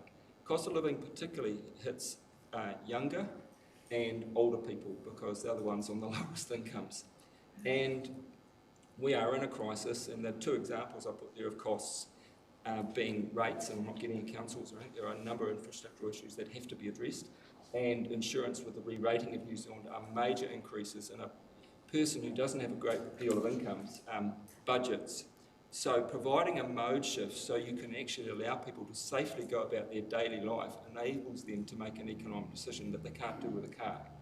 And it just makes so much sense to me. So that I think sometimes gets lost when we talk about cost of living. You've just got to have places that are safe that people can live and do without some increases. they're going to be making some rational changes to their life in the next little while. I talk about the economic benefits, and they're in my paper. The one that I'll go on a bit about is education, but I'll come back to that. Clearly, the economic benefits of tourism when they come to Gisborne, if we've got places that allow people to get around and just walk and see our city, we've got a lot to tell, a lot of stories to tell, and you hear the feedback when they get to do that. But they need to do it safely, and we can do much better in that for that group. And the other one is migration. We tend to forget about that, but come to Gisborne, a lot of people have left. And when they make those decisions, they actually make it very rationally, and transport is part of those decisions. People go to Australia because sometimes they like some of the ways you can get around those cities, etc., etc. And people can leave here and come to those alternatives. We have no choice but to chase talent. And talented people, and people in general, just migrate. And so if we don't do some things, we're actually in problems. And if you look at Auckland, particularly the North Shore and Mount Wanganui, they've got it very wrong. Beautiful places, but not that enjoyable to get to and to get around. That could happen to us if we don't. We've got some time. That could happen to us very, very easy. I'm going to talk about education now. That to me is one that the plan misses out on as a benefit. I see the brain, and through activity, being the big benefactor. And why I say that is that the brain is a big muscle. You put oxygen into someone's system, you develop a muscle, which is your brain, you get more capillaries, you get more food, and the brain performs better. And there's a lot of evidence to say that children perform better when they're being active, and you take the activity away and they come back. So we have we've done a great disservice as a world to our children, where we've allowed them to become very inactive, and as a consequence, their education and their outcomes and their attention span is not what it could be. And that is a huge benefit to our system if we can actually improve that. So mode shift does that. It just builds in into your daily activity a way of doing activity. It doesn't have to be a huge amount of exercise, but getting to a school easily is one way of doing it. Working with community, your plan's got a plan within it to work with the community. There are lots of community groups where there's a lot of power and energy, and if council can solve that issue of working with those community groups better, I'm all for it, because it's, you can't do some of these things without a community, so I really like that. Tara River path, I'd just like to see that as number one in your plan. It's number two, and I know it's number one within the council office, but if it could be number one, that's the one that has the greatest wellbeing change by miles to me for the whole district, and wellbeing in every component. It's an amazing plan. And the last one, and it's been talked about by Mark in particular, which I was listening to, is actually we have a massive investment in pedestrians infrastructure in the city, nearly equal to the amount of urban roads. But they're not as safe as you might think, and the ability for people to walk along and not get run over when people are coming in and out of driveways is actually getting more difficult, because a lot of people are now building big fences or having trees overhanging, so come along and have a look, and there's a lot more accidents than you realise on just pedestrian paths. And I've put some answers to possible ways of dealing with that. It doesn't have to be regulatory. I think there's some softer ways that we could make it safer to use that massive investment that you have. People will be astounded to know how big councils, and you're the biggest owner of land in the city, and that people think of parks. It's actually roads, and it's pedestrians crossings and paths as well. So I'd like to see a bit more work done there, and what Mark suggested around schools was a really good idea. So if you had someone in council that can go around and talk to schools and get the local solution with a relatively small amount of spend, I think you would have a much better increase in safety in our city. Thank you, and sorry for our hassles about the presentations. Thank you, Niall. Thank you for your presentation. Would you like to take a seat? Thank you. Any questions from our committee?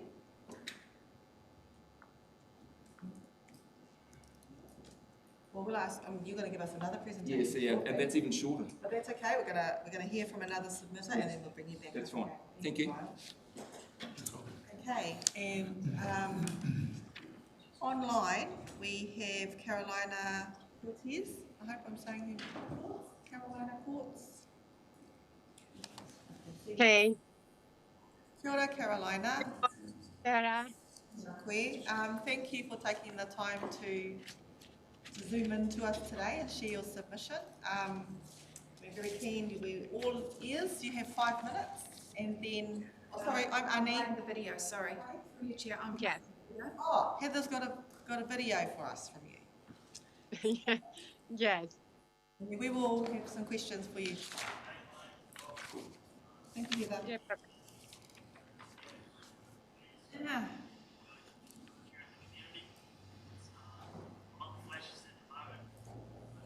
So you got the video there? We're just trying to pull it up now. We just got a couple of technical difficulties. For our committee, we're on submission 26.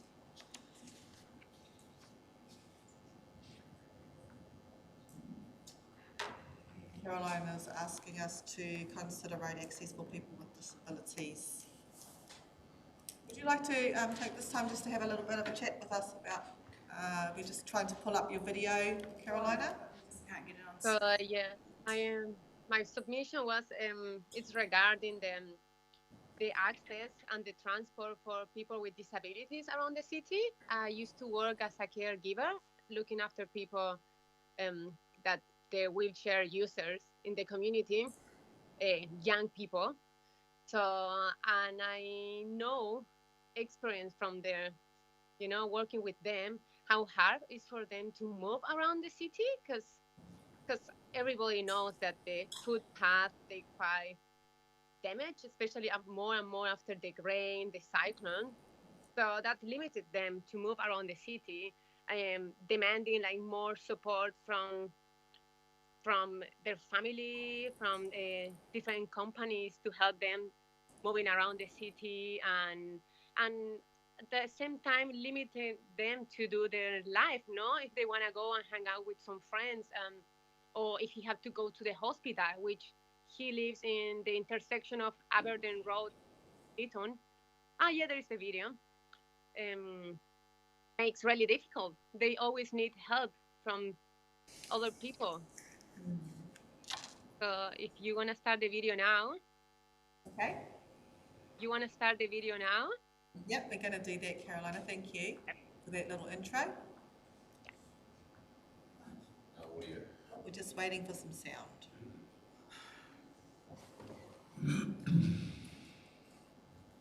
Just got some sound issues. Run down. Oh, here we go. Start it again from the Start again. Really dangerous, to be honest. You have like lips and... Oh, hey, my name's Josh. I'm a wheelchair user. Just doing this video to bring a bit of awareness around using wheelchair in the community. It's well, not the flashiest at the moment. Most of the footpaths are pretty run down, and access on and off footpaths are pretty steep and really dangerous, to be honest. You have like lips and thresholds up onto footpaths that are pretty high and steep, and yeah, I don't know. What you reckon? How you do if you have to move to work? Yeah, so to access work, there's no footpath to my work facility, so I have to rely on other people to take me to and from work in my van I have. It was expensive and had to try and fund for myself. So, yeah. What about where you live, your neighborhood? Well, my neighborhood's not the greatest. Could do with some improvement. For example, when I leave my house, just past the letterbox on the left and right, the footpaths are all overgrown. So, having if I want to go for just a simple push around the block, I'm having to sort of put one wheel up on the grass verge and just have one wheel on the footpath. And yeah, there's all sorts of examples like that just around the block I live in. Yeah. Thank you, Josh. Well, thank you to Josh for sharing that his experiences with us. Would you like to carry on, Carolina? Yeah, kind of that video, Josh resumed what I was trying to explain. Like from his experience, it's quite hard to move around town. Like they really need to rely on other people to move around because it's unsafe for them. Like if you want to go for a push around his house, you need to go with somebody else because it's quite risky.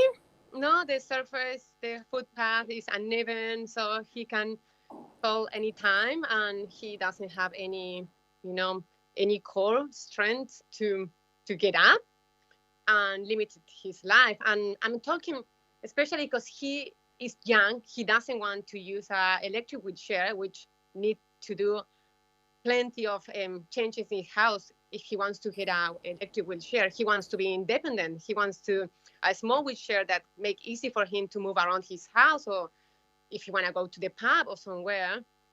And on a wheelchair is you go and you try to go up the footpath. When you cross the street, you can go in the corner, because the corner, they are uneven. They have like at least 10 centimeters over, so you need somebody to push you, so he can go by himself. And then I look and I see around town like so many people, especially older people, they move around wheelchairs or electric wheelchairs. That's also like an extra risk for them. No, there's plus you think that all the potholes and and the damage. So even when you try to use the bike side of the road, that also has like holes. So yeah, it's quite limited for all of them. So as I say, I'm not only speaking on behalf of Josh. We're speaking on behalf of people, the rest of people that use wheelchairs and electric wheelchairs.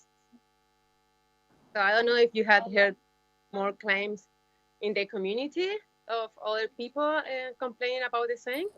Sorry about the noise, but I'm at the hospital now, so it's quite people moving around. Thank you, Carolina. Yes, we have had a number of submissions that have raised this issue, the issues that you're raising and Josh is raising around the challenges that people with disabilities have in moving around the city. And just want to thank you for your submission. I'm going to ask our committee if they have any questions for you. Linda from New Zealand Transport, she has a question for you. Yes. Thank you for putting together the video and for joining us from what's undoubtedly a busy day at work. I'm just keen for a little bit of feedback on the draft RLTP plan that we're currently hearing on. Do you feel that there is enough emphasis on equity of access, or are you seeking for that to be more prominent in the plan? Are there kind of key suggestions you would like us to consider? So, because here in Gisborne, probably what I know from Josh is that he uses, so if he want to move, he lives close to the hospital. So if he want to go, for example, to the beach, he has to go through the botanical garden, go all the footpath that is next to the river, and thus go down all the way till the beach. If he want to go and join somebody else at the beach, instead of going straight from Lytton Road. Lytton Road is a good access because we have a Lytton Road, Stanford, if I'm all right. It's one of the second roads that go down to the beach. And yeah, that's the two main one. But Lytton Road, if you go down, it has like it's a complete uneven surface. Like you don't see people transport using much bike, the bike side of the road, or they always like cars parking. So it would be great if they can consider like this main street that connects around town, or maybe work with the Tarafiti Disability. I know there is one organization that can maybe do a kind of survey with the community, with the wheelchair users around, and get from them the experience and maybe include them and take decision which roads would be great or better to do some work and make easy for them to move around town. Well, thank you, Carolina. Thank you very much, Carolina, for your submission and for your suggestions. I I don't think any our committee have any more questions for you, but thank you for taking time out of work to speak with us today. Okay, thank Deliberations you for listening us.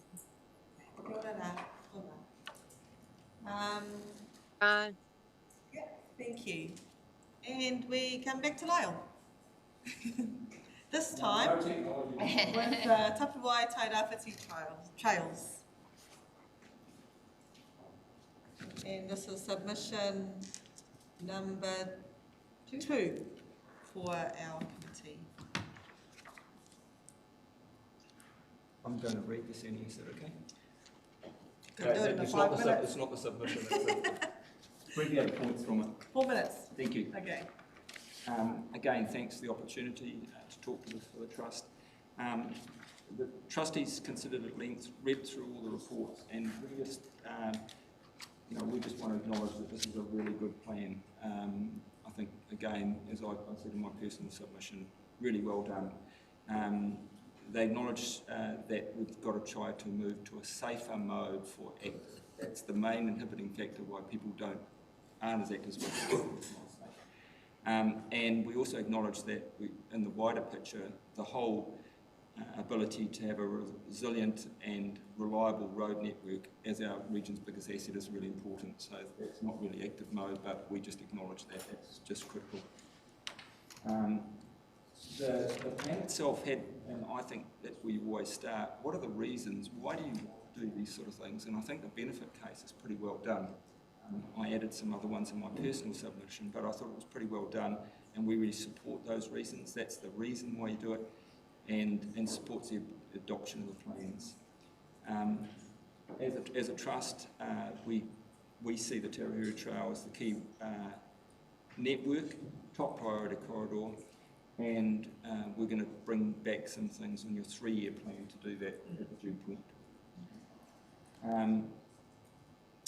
We like the idea of a network of safe residual streets to complement the major paths, and this last person talked about that sort of issue, and so did Mark in his presentation. Rutini Road is really difficult to cross, and a number are, and work needs to take place in a considered way to do that without, if we can, slowing down major traffic flows as well. So that's a real hard ask, but there are quieter streets where you can use them, where you can make it easier, and we'd like to see that. And the trustees made also the plea for some work to go towards entrances so you have a clear sight going out of the footpaths, so from individual homes.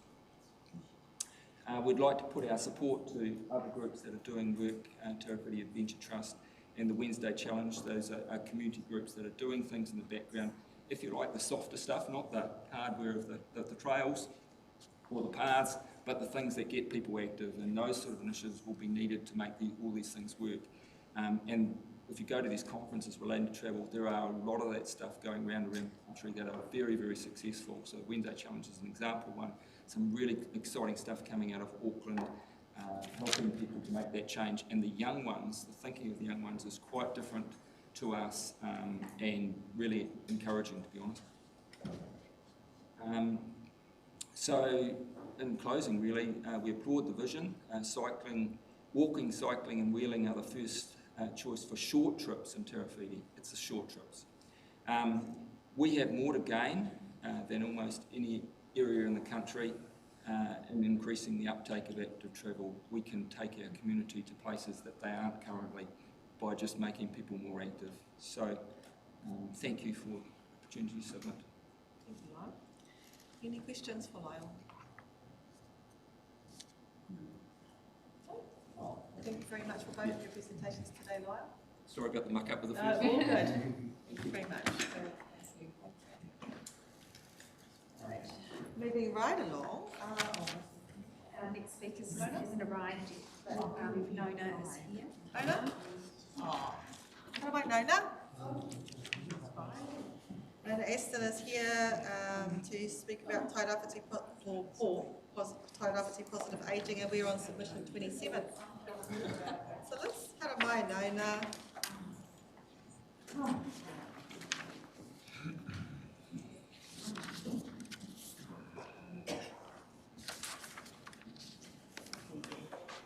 I'll hold this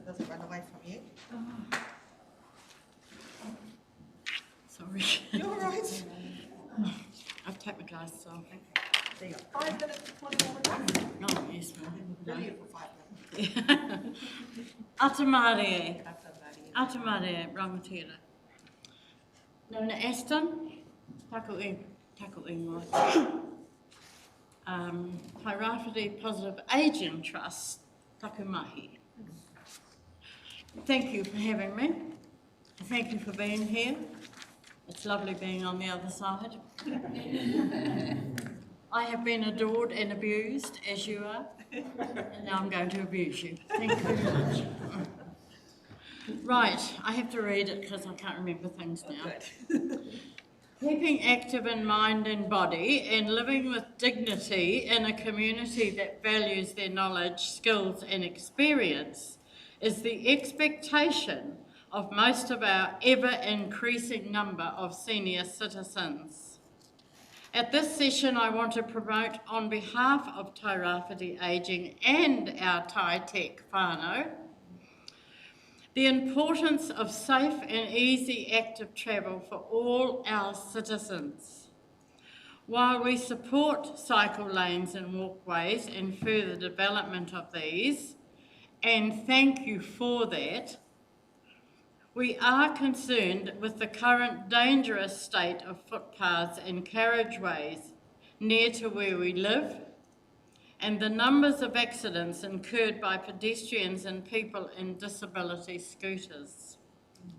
Mobility is vital to well-being and connection to the community, here and the coast. And we fully support an extended Gizzy bus service and passenger service from the coast, including Kaiti, Tamarau, Wainui. We need to get around safely, regardless of where we live. I know you're doing areas, but I live in Dunblane. I have to have a disability scooter at times and a walker. I'm in my 80s, my brain's still active, but my legs and my back and my balance isn't.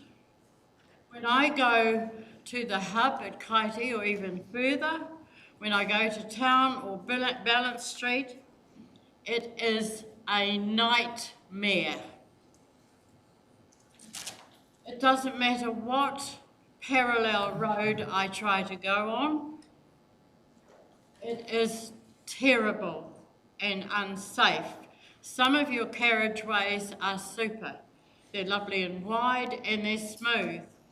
But there are many roads we have to cross. So that road's there, and that road's there, and off we come. Now the carriageway there isn't the new ones. It comes down like that, then there's a bump, then you come up. Now I've still got legs that I can put out on my scooter, but to get a walker over, you've got to lift it. Now, if you don't put the brakes on the walker when you lift it and you push forward, it goes forward and you land up with your face and your chin on the upper part of the thing. Now, I went in to complain one day because I'd actually picked up a lady that the scooter had fallen sideways off that one. If you know the one going onto the river from you come down Rootney Road and go there by the bridge and you have to go to the carriageway there. Well, you have to go slow down them and then get faster up them. And there's the balustrade right there, so you've got to go whoop. So I'm asking you, one of you councillors, borrow my scooter, all right? Start from Dunblane, go to Waikirikiri School, go to the hub or further, go to town, go to Balance Street. Sure, there'll be some good places, but do you know these scooters are $4,000, $5,000, $6,000, $7,000? I was lucky. I have a beautiful son who said to me, Mum, I want you to have a scooter because when the doctor says you can't see properly, you'll have to get in the scooter and then you won't see properly. So, you know, but have the scooter. So I use it because I don't drive at night and I don't drive if my many years is bad and all that sort of thing. So my scooter is really, really important. It's independence for me. I can still go places. But, you know, they're dear. The tiles in the city, you know how a scooter rides in the city? And they don't last long with all the bumps and everything.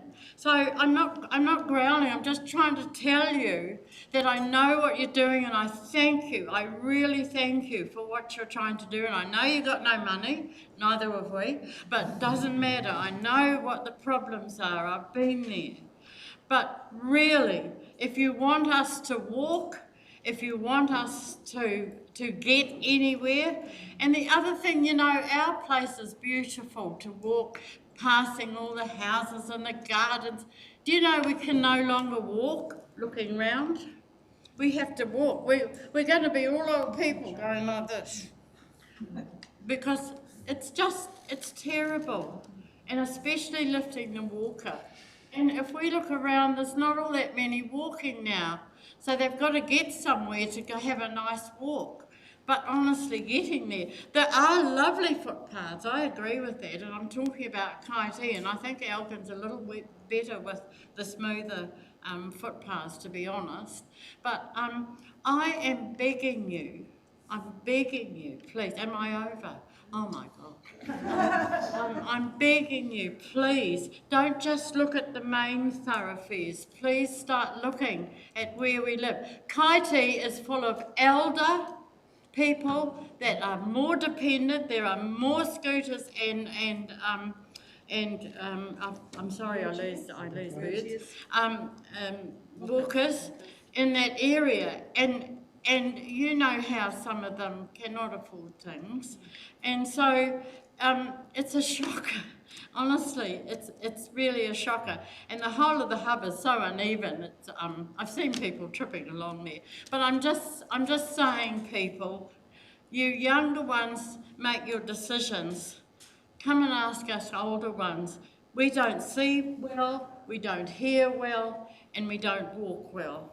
Please remember that with our footpaths, and let us come out again, the next generation of seniors, be able to walk safely.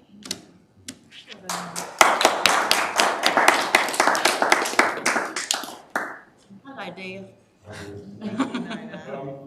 I witnessed a very close call on the Rugby Road, Winery Road, with a Zimmer frame. Yeah. Someone very nearly asked up in front of me. Yeah. A question, we've probably just spent between 400 and $500,000 on a roundabout on Armston Road.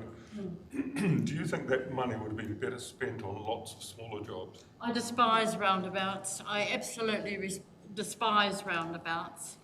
And I think one of them is definitely too near a corner. And that's the other thing. Thank you for the crossings, disgusting thing, but thank you for them. They're too near the corners too, on the left-hand corner. Remember, when cars go around the left-hand corner, they go whoop.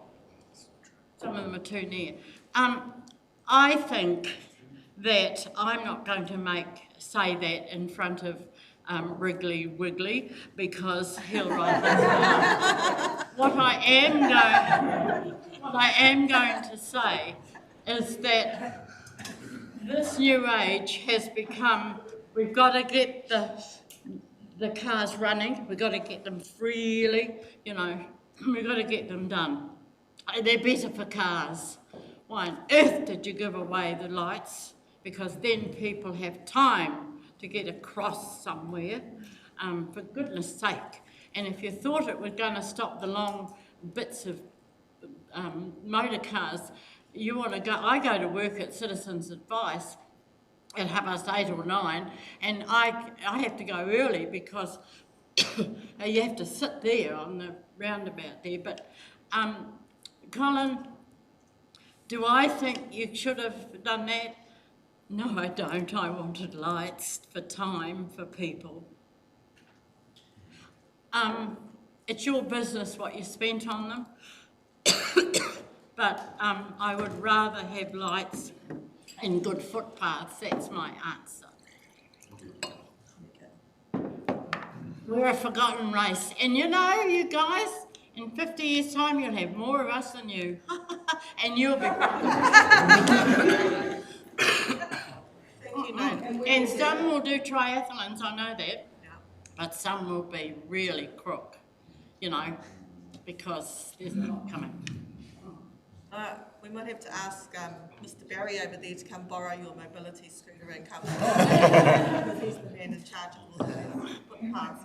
Well, if you break it, you pay for it, because my pension might pay for that. But I want you to go for a ride on my scooter. But tell me when you're coming, because I'd have to juice it up. It'll go 33 kilometres.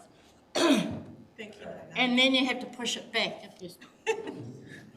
Thank you so I'd much. love you to. But you got legs. Remember, when you go in it, you got no legs. Okay? I'm going to pretend like you got no legs. You got no legs. But I think that would be a good exercise for some of us. Absolutely. Thank you. Thank you again for what you're doing. We really appreciate. It's not an easy job. I know that.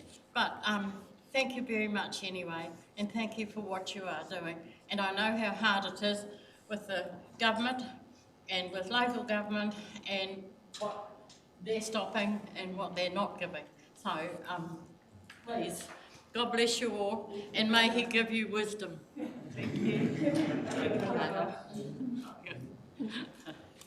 Okay. So, Roberto's not here. So we have Russell from... Oh, sorry, Russell? Russell Temple from Go Bus. This is our submission 50B. Kia ora, Russell. How am I?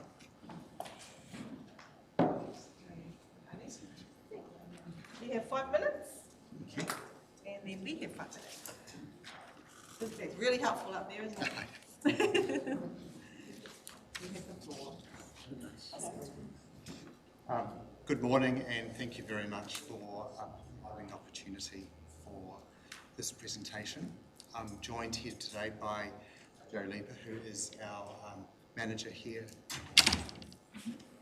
And I'm going to assume, of course, that our submission has been read. And so what I just want to do is pick up some key points and give you some flavour around those points. A little bit about Kinetic. So Kinetic is a company that operates Go Bus, Johnson's Coach Lines, and also a new brand out there which is called Kinetic Urban, and it runs the services in the likes of Auckland, Wellington and Christchurch. Kinetic also owns 51% of an international company called Go Ahead, and they have services in the United Kingdom and across the areas that you can see on the screen. What's really important to note though is that in New Zealand we have over 50 bus depots, 3,000 vehicles, and we employ 5,300 people. So we are a significant employer. And here in Gisborne and surrounds, we have over 40 people employed. We have 48 coaches, buses and vans. We have 3 different types of services we provide. Our council services to you, of course, which is a Gizzy bus and Wakakura. We also provide a service between Wairoa and Gisborne for the EIT, and we obviously supply a significant number of school buses for the Ministry of Education. So we have a fairly big footprint across the district. Going on to what we've seen and read and what was submitted into the transport plan here. Public transport plan.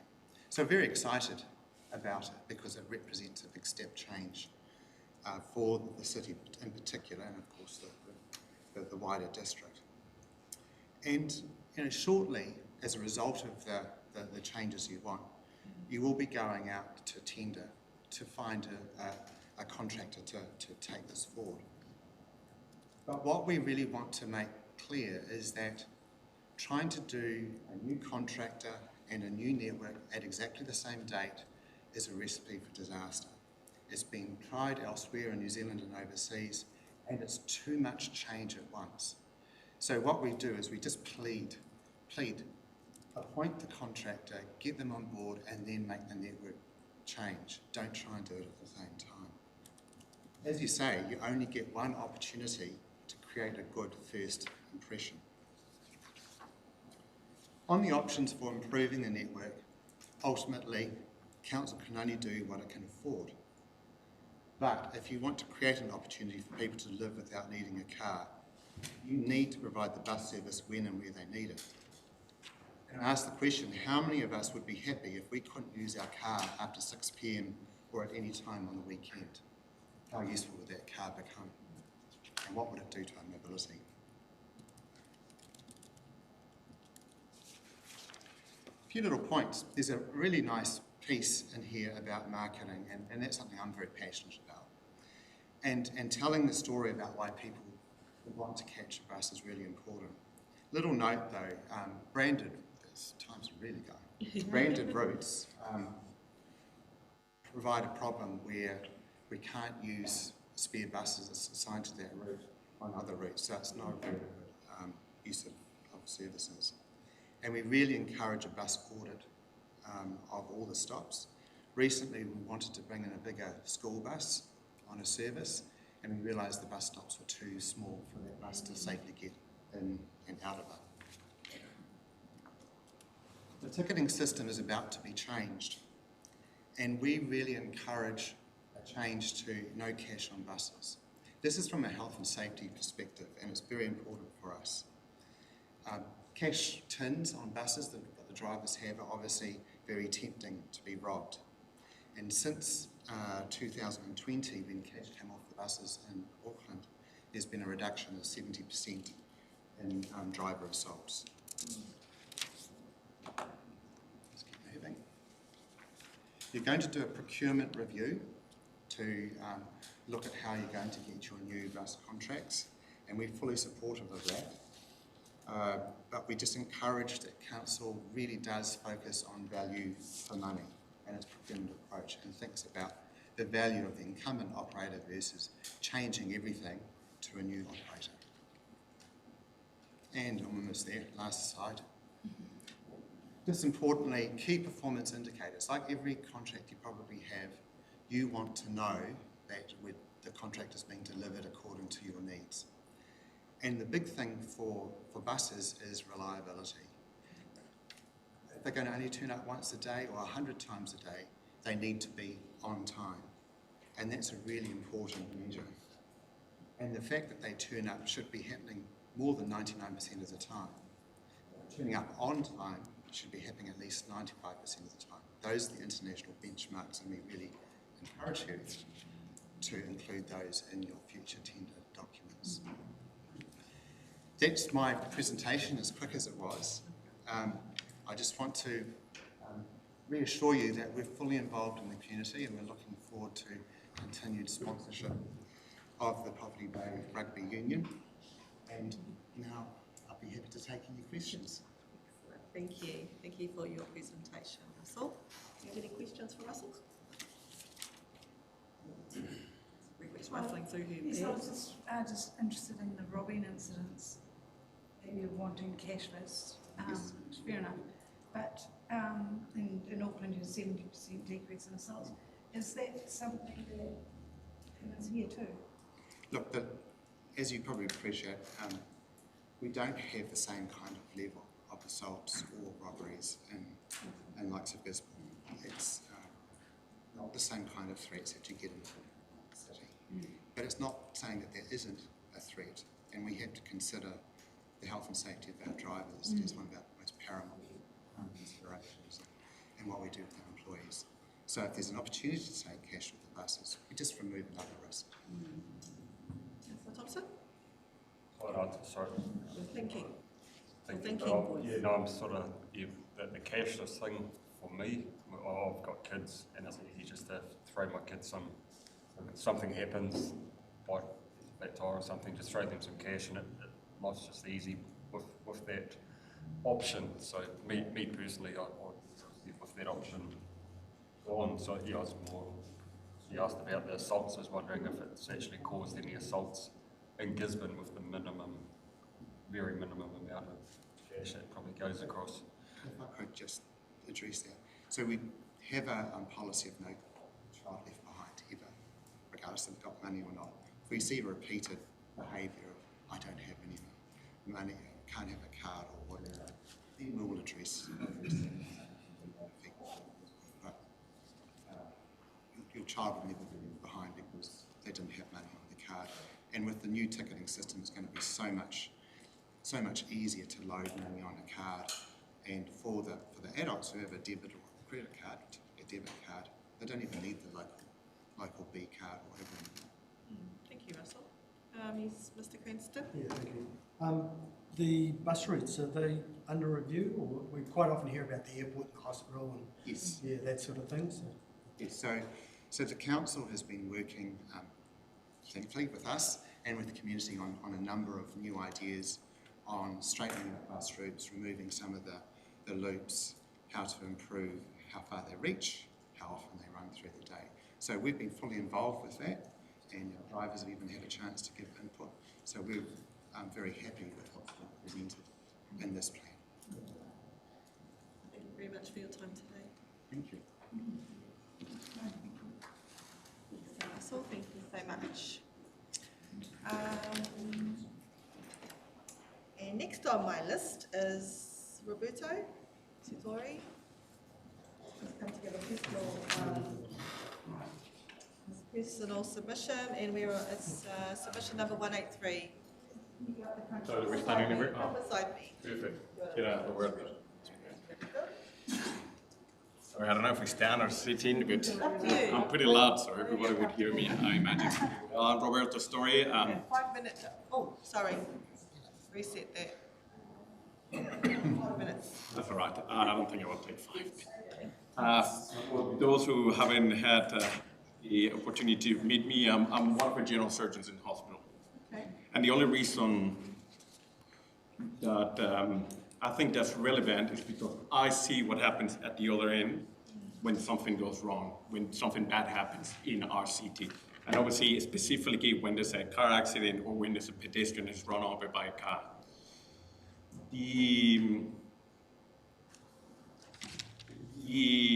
I had also the opportunity to see what happens specifically, and unfortunately during my training when I work in the needed, when somebody gets run over by a double trailer car. And there was a medical student at the time who went with life-changing injuries and obviously with something that could easily be prevented.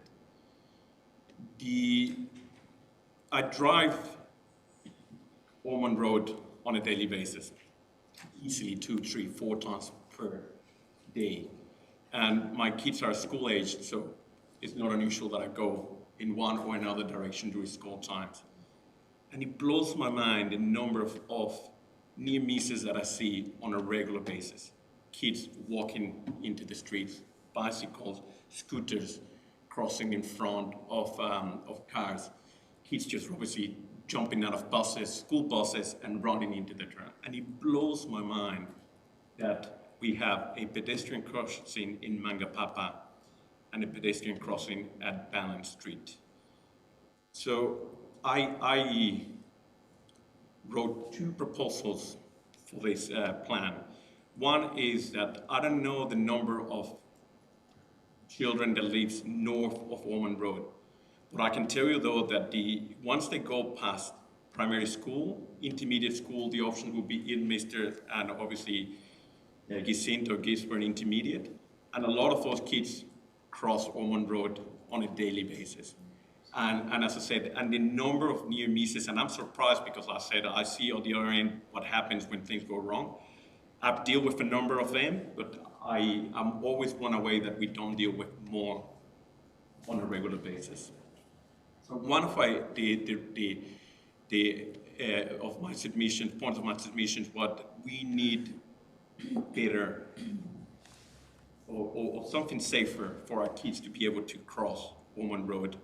Even the pedestrian crossing in Balance Street, even the pedestrian crossing in Mangapapa, I see quite often is neglected, quite often is, people don't see these kids and near misses occur.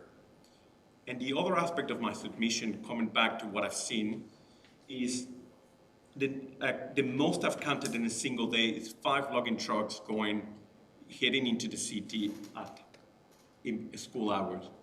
I find it unacceptable that we allowed logging trucks through this, particularly at school hours, through the city, when we know that those, even when they go at slow speed, to stop, take 4 or 5 times longer than an average car.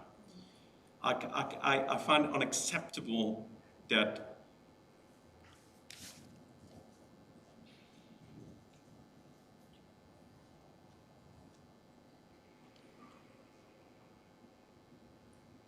my kids go across the street, that any kid is at risk of being run over, and I'm going to have to deal at your end. We have the power of preventing death. Saving one life saves 10. And it frustrates me incredibly that we ask for problems, we ask for solutions, and quite often the solutions have been given beforehand, and yet down the line nothing gets done. The second part of my submission was logging trucks should not be allowed to cross our city during school hours, or at least obviously when they come in entering school or finishing school, say between the hours of 8 and 9 o'clock, and the same should be in between 3 and 4 o'clock. And that should in fact be extended to the fact that why do we allow logging trucks to go through every single road of our city, destroying the city? We accept that it is an important part of the economy of our region, but in the same way, we can't build resilience when we have to build resilience through the whole road. There should be a designated route for logging trucks to bypass as much as possible the center of town, and that should ideally be going down towards, eventually getting into custom house and thing, and obviously we can build better on those areas. So my submission comes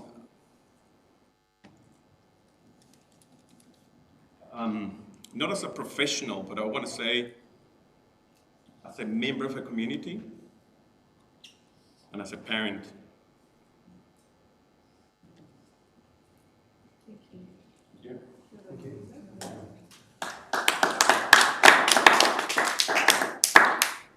For your submission over time. Do our committee, anybody have any questions?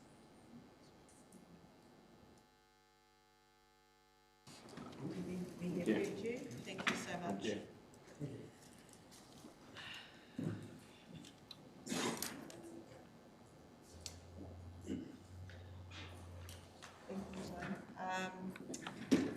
Next one on our list is, I'm going to try my best, Tabiso.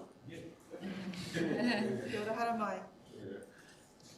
Tabiso Mashaba. Welcome. Please have a seat. We have 5 minutes to share with us your submission, and we are on submission 173 for our NC. All right. Yeah. Good to see you. Kia ora, everyone. Name is Tabiso Mashaba, originally from Botswana, but I'm a son of Uawa now. Nice.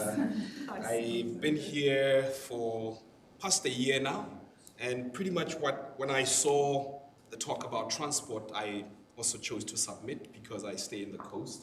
And one of my biggest woes is there's no up and down traffic to take us up and down the coast. So I figured maybe I could share some best practices from back home, since New Zealand and Botswana are sort of second world countries, and we sort of have similar challenges in that regard. And Gisborne for me feels quite just like home. People always ask me back home, hey, how are you settling in New Zealand? I'm like, it's like I never left. So I'll share a few of what. So basically I'll start by just sharing who I am. Tabiso Mashaba. I have a background in economics and accounting with a specialization in cultural economics, but also for my master's thesis, I did a focused area around environmental accounting and environmental economics. I work with the Massachusetts Institute of Technology D-Lab. We train people in grassroots communities. So part of that led me into the Edmund Hillary Fellowship, which brought me here to New Zealand to work and service the Tangata Whenua on the ground. And I work with the Tologa Bay in Charitable Trust, and so far, with Lily. And so far we work with EIT as well. And in the coast we have developed a new project called Slash for Cash. Maybe some of you may know of it. But taking you to Botswana and New Zealand. Botswana, big country, small population of 2.5 million people, 3/4 of it mostly desert. But from the Gaborone, which is the capital city, we have a bus rank that goes all across the country. So buses are set up in a way in which the community themselves are the people running the buses, and the government just serves as regulator. So they issue out permits to anybody, and they dedicate routes, and there's also labeling of these buses, and the plate numbers are also dedicated so that you can identify that's a taxi from, But you'll see some pictures here. I've gone through this. So reason why I think this GDC could potentially adopt the system that we use back home in Botswana is because of the similarities of the two countries. So we are landlocked, semi-desert, you are waterlocked, mountainous island. We're a second world country, you're a second world country, high middle income country, similar to us, 2.5 million population, 5.5 million, give or take for yourselves. Third most unequal income country in the world, that is us, but you are the second most equal country in the world, right? So you probably even have a better advantage of solving and addressing this. Some pockets of poverty, especially in the rural communities. We also have the same challenge back home because our people are sparsely populated across a big, vast of country. So it's difficult for government to reach some of the people through services. New Zealand, on the one end, because you're a small island, there's many pockets of people that you can find in one area as you go. In my country, you can drive for many kilometers and not see a soul, just animals and grass, and maybe elephants, because we have lots of them. And in my country, we have road, air, and rail transport. Here you have the additional of sea and space, which we don't have because we're landlocked. But what are the initiatives that I'm proposing? I'm proposing that maybe we could consider having a bus services across the East Coast from Gisborne and from where they are back to Gisborne and coming back to a bus rank to another bus rank. Similarly, I'm hoping that you could liberate it a little bit more so that it's not only the big corporations that could run the transport system across the coast, but to create jobs, anybody who has a minivan, who has a bus can be able to do that. And so how will that look like? I'm thinking maybe it will start with GDC setting up a bus rank here, having lines and lanes with the respective places where they can go. Benchmarking from our Department of Road Transport regulations and bylaws to see how you give people that liberation to actually run the transport services and use your service regulators. So this is how it would look in an essence. That will be the bus rank. As you can see, it has labeling, it encourages also for street vendors to set up in those spaces so that they can actually benefit. So it will create various types of employment. So the benefits, as I mentioned, will unlock employment opportunities in the community through the bus services, the vendor services. It will increase efficiency in the community. Each time I think about coming to Gisborne, sometimes I get demoralized. But if there was a bus coming up and down, I'm pretty sure I'll be here each and every day. So that will really help. It will boost the tourism industry. I have lots of friends from America who sometimes call me, hey, we want to backpack where you are. But they then get demoralized when they think they have to rent out a car in order to go down the coast. And then it will boost revenue collected for yourselves to maintain roads because you issue out the permits that the people pay, and you can use that to service the roads. Anyway, that's it for now. Kapai Nami. Right, I'll take questions. I have heard all about your mahi in Tolaga Bay. So thank you so much. We're lucky to have you in the region. Yeah. Do we have anyone with questions? Thank you. I'm glad it was. I live up in Karakia, so right up the top of the coast in Hicks Bay. Yeah. So I'm very interested in your questions and how things run in your country. Yes, Linda from New Zealand Transport. Oh, nice. Thank you very much for your presentation. Great insights. I'm wondering if you've done any on-the-ground community-based research on patronage, frequency, levels of interest in a scheme such as this, or increased public transport? What are we really talking about? 10 people or 400? So, I would say just in Uawa alone, Yes. I wouldn't necessarily say I did a survey or anything, but most of the people I've talked to at the pub here and there doing the work that I'm doing at Slash for Cash, many people would appreciate if there was a bus service, because currently they depend on couriers. Yeah, and if that passes you, then chances are you won't get any transport unless you ask for a lift. So people would appreciate that, because most of their services for anything, MSD, you name it, they get them from here in Gisborne. So it's usually a challenge for them to come and access them. And I've had the advantage of also staying in the Netherlands, which is, I would say, the best transport system in the world. So I'm not really saying to GDC, don't go big, but I'm saying as you are going big, do it at a scalable approach, which also includes the rest of the other parts. Because that's what we did in Botswana. We realized that we could go to the Netherlands route, but as we are still building our air and rail and trams and all those things for the city life, what about the rural life? How do we get people mobile and accessing? So that's how they introduced this sort of permit system to allow people who have cars. Because some people have cars and don't have jobs, so maybe they could turn that car into a job. So it will be sort of like an Uber system, but that one that is much more regulated by government. Yeah. So yeah, you raise a good point, because often when you're travelling from the coast, you end up being the courier and the Uber and the taxi for everybody else who lives up there who needs a ride. When I was growing up, we had an intercity bus that was also the school bus that would do the school run and then come back to Gisborne and then pick up everybody. That was a daily service. In terms of Linda's, in terms of your question, Linda, I think it has been raised in some of the submissions, people wanting that, but also the anecdotal, I guess, kōrero that I've been gathering myself is around that people remember those. It is about regularity, not talking every day, but maybe a couple of days a week run that was regular, and then over time it would get more usage.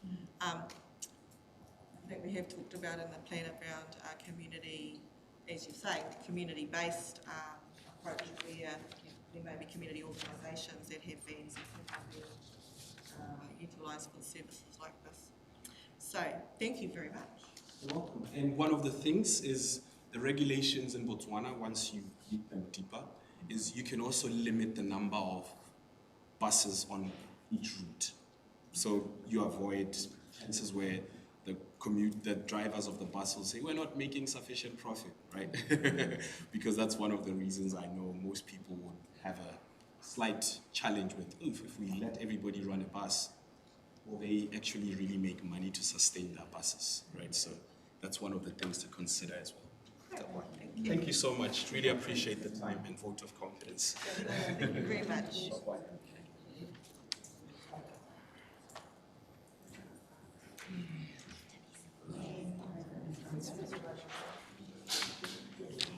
We have Aroha. Just pop these Aroha. Kapai. Atina koe Aroha. Kahuri Chair of the Regional Transport Committee. Welcome. I can't see you yet, but I'm sure unless you're there, I can see your name. And you're calling in with your personal submission to the Regional Land Transport Plan, and we are looking at submission 64. You have 5 minutes to talk to us, Aroha, and then we have 5 minutes to ask questions. So I'll hand it over to you when you're ready. Can you hear it? Yeah, she's going to share her screen. Okay. We're just waiting for you to share your screen with us.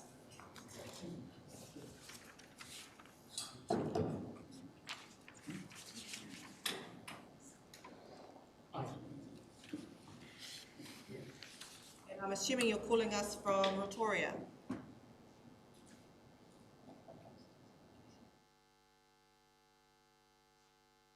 You're on mute. Yeah.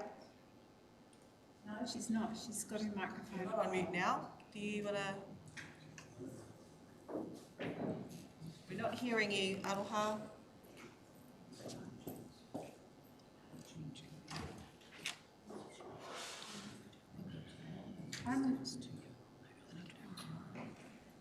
Aroha, do you want to maybe go out and come back in again? Yeah, she's using the wrong invite. Oh, she's going to get hold of you, I think.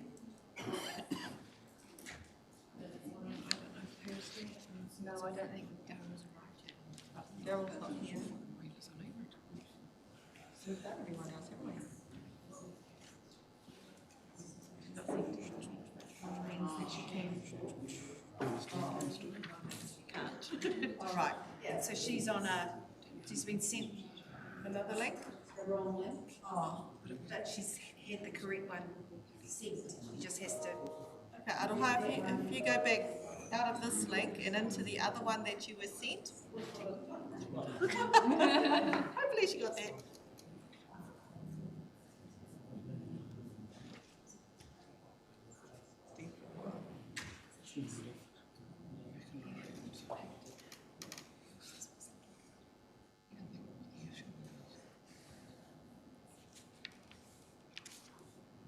Then we just have Daryl. Yeah. Come to 12 p.m.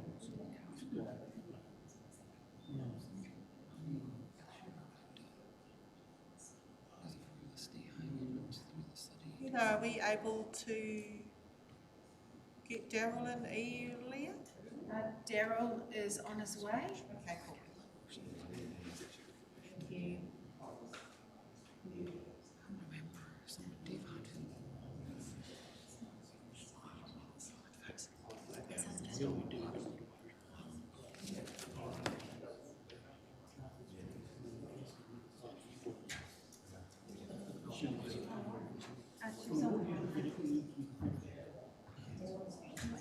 Yeah.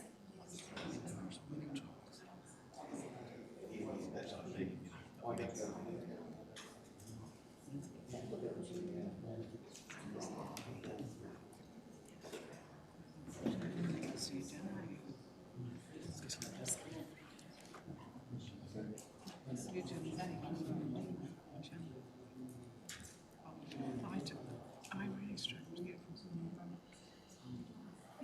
Yeah. I really felt Aroha, hear us? straight, but I usually go along a bit. She's still in as a guest, so she has to go into the email from Jess. Okay. We still can't hear you. You need to go into the email sent by Jess Taylor and use that link, which will allow you to talk with us. Aroha mai. So if you'd like to go back out and click on the other link from Jess Taylor, we should work better.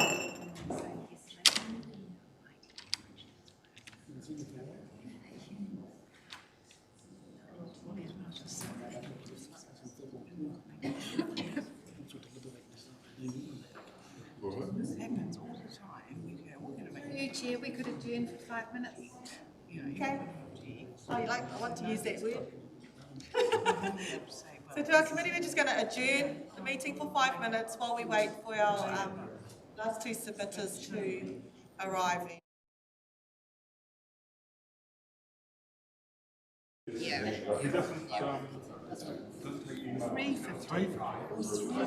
Become a soldier to 350. It says 450. You just send an email. Projects.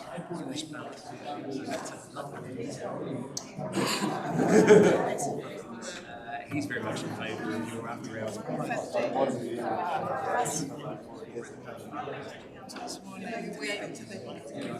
Yeah, so first of all, we'll have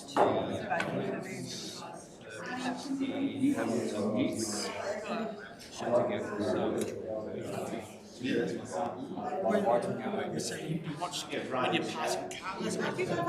Kia ora, everybody. Reconvene the meeting now, please. Thank you very much. We have Aroha calling on the line. Aroha mai, Aroha. We can't hear you at this end, and there's much as they've tried to address the technological issues, we haven't been able to resolve them. But please be assured we have your submission. We will receive your presentation for us to consider in our deliberations, and apologise that we haven't been able to fix this and hear from you personally today. But we will be considering your presentation. Unfortunate that we've had that happen. We can do it now if you want to. Presentation? Yeah, I think we're still waiting for our final submitter. So we'll see your presentation. We'll bring it up on the screen for us.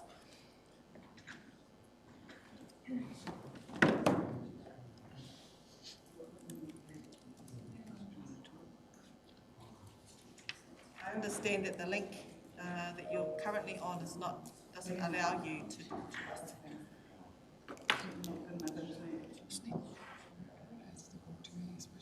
So we're just going to flick through your presentation, Aroha, and I appreciate that it's nothing like having you in front of us, but we can see that you're calling us from Rotoria and your concerns in your submission. Again, I just remind everybody, submission 64.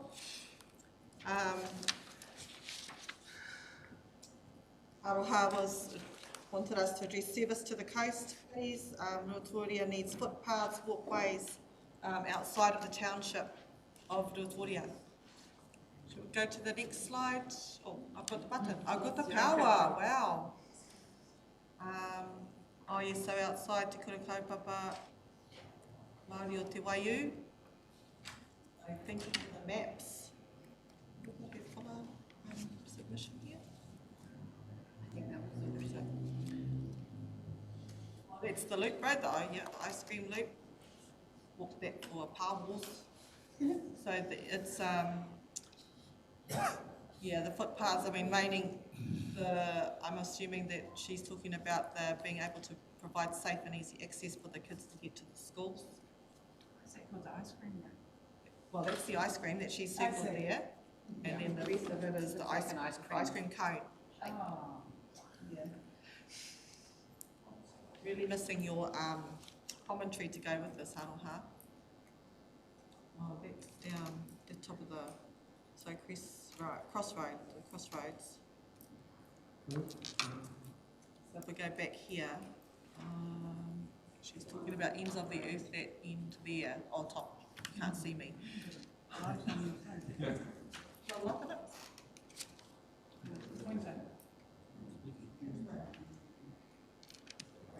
side of the cone.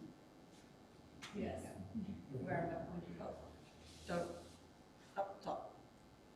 I think that's where we're looking at the crossroads. Right. Yeah, but that corner, which is a particular problem. Next one. Ends of the Earth is a really great Airbnb, just saying. So it's particularly a dangerous one that she wants us to address. Oh, footpaths. It's all about footpaths. So these are, I think, the footpaths that the kids are walking to school. There aren't any footpaths and needing more in Rotoria. She just sent us in, I'm assuming this, but these photos are showing to demonstrate how much footpath there aren't in Rotoria. There's the bus depot over there. And this is what mamas and their babies are currently doing. And imagining that there's traffic coming through there, probably some logging trucks as well. No footpaths. Yeah.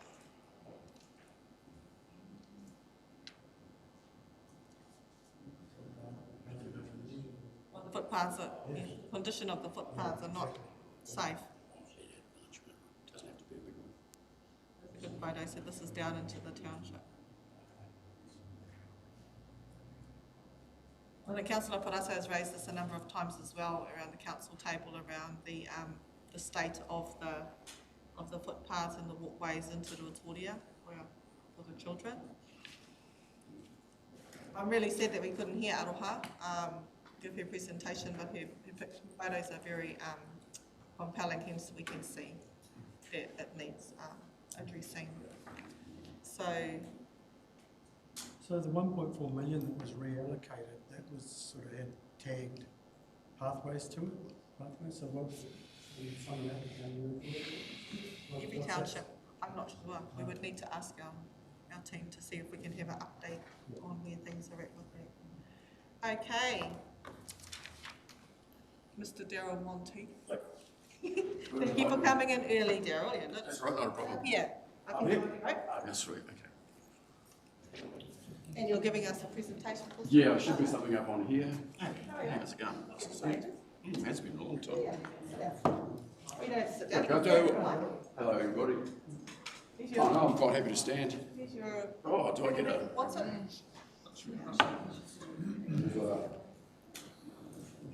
Laser pointer, do you know? Hello. Green line at the top. Oh, look at that. Yeah, 5 minutes, Daryl. Yeah, cool, okay. See up there? So I've got some takeaways for you guys as well, okay?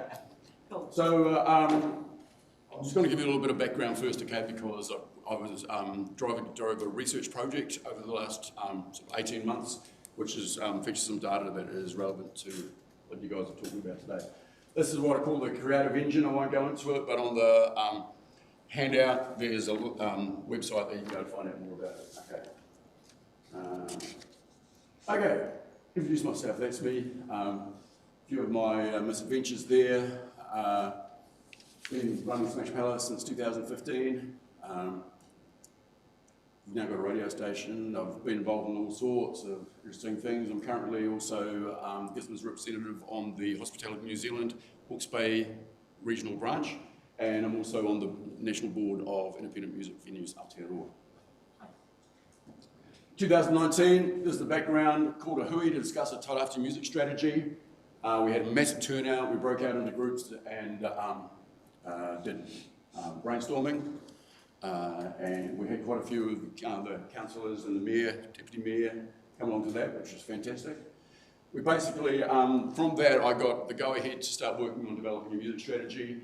I consulted a movement called Music Cities. It's a global movement. Auckland is a music city, so we went to use some of their resource to find out how to go about making Gisborne more a music city.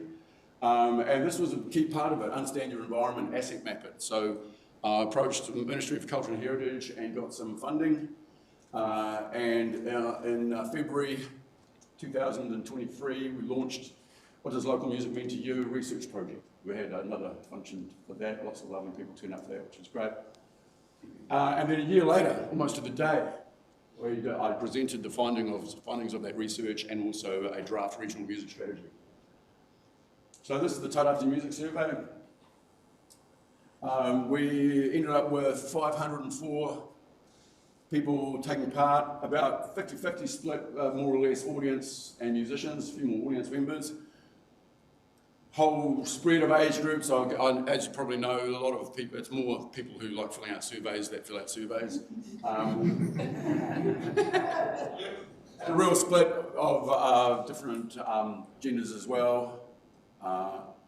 And majority Pākehā, New Zealand Pākehā were European, but also a reasonable representation of Māori input into the survey as well. Predominantly in Gisborne, but also a few from up the coast, a few other places as well. Okay, the first thing we found out was that that's a 10. We asked the question, how important is music to your well-being? Pretty much everybody, I think it was one Scrooge, that said 0. Obviously a talkback listener. Audience attendance. So this figure, I'll translate this for you. Basically that means that the majority of people attended like about half a dozen live music performances a year in the last 12 months. So that's about one every 2 months or so. Okay. A few people really supportive of it. The experience quality was just about around 8. Which I was really pleased with. The overall experience quality, they rated it as high. Some of the comments.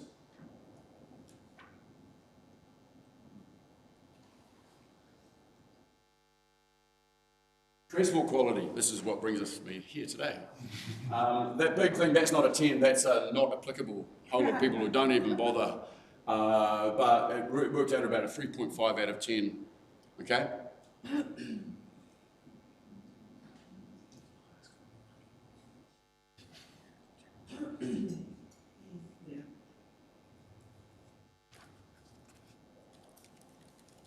could probably go around and probably everybody here's got a horror story about trying to get home after a night out.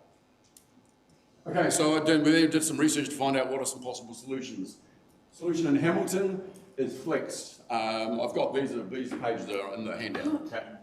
They've got 2 night buses. They're sort of big minivans, really, big vans, really. So it uses an app. It's basically like Uber, but it's rideshare. You book it on their app. You have an account on the app. They charge $2. I think they drop it down to $1 for a while just to launch it this way. And it picks you up from within 100 metres of your home. It doesn't pick you up from home, but you can see on the app where the bus is on a map in real time. You can go down and meet it, and then it takes you home to within 100 metres of your home as well. So still you get a little bit of exercise. But basically it drops off at all the key night spot places in the city. They use a software called VIA, which is an American-based company, and they do this all over the world. And you know, there's a possibility for this. That's basically a route aggregating software. So it puts together the best route for where the driver should go, tell them, and they just follow the map, the directions. So there's a bit more information about that there. And just this is my last slide, though, so I'm pretty much under the 5 minutes. Gisborne's nighttime economy, what's it worth? No one here would have any clue. I have no idea. No, I don't know anybody does. But I think it's really important for us to find out what is it worth. But also our nighttime economy, there's this perception that only bad things happen at night. But that is complete rubbish. I work in hospital. I see so many wonderful things happening all the time. People making new friends, people hooking up with new lovers, all these things that are the glue of our community. Most of them happen at night because that's when all our people have recreational time. Work during the day, they've got free time at night. Also for our visitor economy, we've got so many great things to do here, but most of them are free. The only time we get to click the ticket is when they go out for dinner, go to a show, go out dancing, go out for drinks. That's also when they meet our people. They don't. This is the hospitality sector is where everybody connects. But we're doing a big disservice because we have a dreadful nighttime transport situation, and it's putting people at risk. It's something that it's very, very costly socially and economically to get it wrong, and we are getting it so wrong. That's it. Thank you. Thank you, Dale. Any questions for Mr. Monteith here? Question? I'll leave this here. There's only half a dozen of them there. Linda from NZTA has a question for you. Yeah. Well, thank you very much for your presentation. 3.5 out of 10, that's not the best score I've ever heard in my life. In terms of the example for Hamilton though, have you looked at any other options, particularly I'm thinking how to test this out in Gisborne? So particularly around the requirements for events, travel planning and commercial parties coming to the table to demonstrate this is something that's needed. Has there been much work done there? No, I'm a full-time business owner. This is just a hobby for me. I'm assuming that there are people in paid positions who can be able to do that. I did contact Waikato Regional Council to try and get some data from them, as in the usage and anecdotal evidence of whether it's been successful or not. They haven't got back to me yet, but I'm sure somebody within some organisation that gets paid to do that sort of thing can follow that up. But yeah, I have looked at other options. We have a current situation where we have the Tata Fishing Club, because I've got a big membership that pays big subs. They have a van, and I talked to them, and they said it's just busy all the time. So there is demand. There is demand. And in fact, I heard about someone yesterday just got their licence back because they went to the Tata van was too busy, so they ended up having to go at drink driving and got picked up and lost their licence, and this happens all the time. So there's jobs being put at risk, there's lives being put at risk in the current situation. We just got to not do nothing about it. Sorry, that's around the wrong way. We've got to do something about it. I don't know exactly what that is. Flex is one option. So the example that you gave there, is that funded through members members, or how? Yeah, that's through a member subscription, yeah. That's the only, really, the only hospitality operator in town that has a massive thousands of member club that pays hundreds of dollars in subscriptions. Do they? I'll be interested to find out how that goes. I mean, there may be ways that we can utilise some of that resource as well. I'm not saying Flex is the only solution, but it's one that is already being used, and it seems pretty smart to be using the technology that's available for us now to be aggregating routes and putting things together that are rather than something that's just sitting there waiting to, and it's easily to access because it's just an app. Yeah, yeah. Well, when I was a tata, I've been living here. That's one of the reasons why, was because it would have a driver guaranteed. Yeah. But also, I mean, even those of us who travel in from the coast for an event, for a function, needing to be able to get where we need to go safely and back to wherever we're staying here in town. But also looking at that nighttime economy, the fact at the moment, what's it worth? It's probably worth a fraction of what it really should be worth, and that's because a lot of people are staying at home because it's too dangerous and too expensive to go out because they can't get home. Question. Beryl, have you approached the hotels, motels and restaurants? He doesn't have time to do that. No, I don't have time to do that. No, yeah. I know as a Hospitality New Zealand, we have our board meeting here, so I discuss it with the other license holders, and they've all got horror stories to tell. I talked to the guys from Sugar, and any problems that happen is generally about an hour after the hospitality operator is closed. They're all getting ready to leave. A whole lot of their customers are still waiting outside, trying to figure out how to get home. They're pissed off, and that's when problems happen. I've shared this with the police, with Alexa, and she just said, "Big tech, we need this urgently." Thank you, Darryl. Thanks very much for your time and your presentation. Thank you. Cheers. I won't steal that. Okay. So leave that. So you share, I'm about to circulate Arrowha's speaking notes.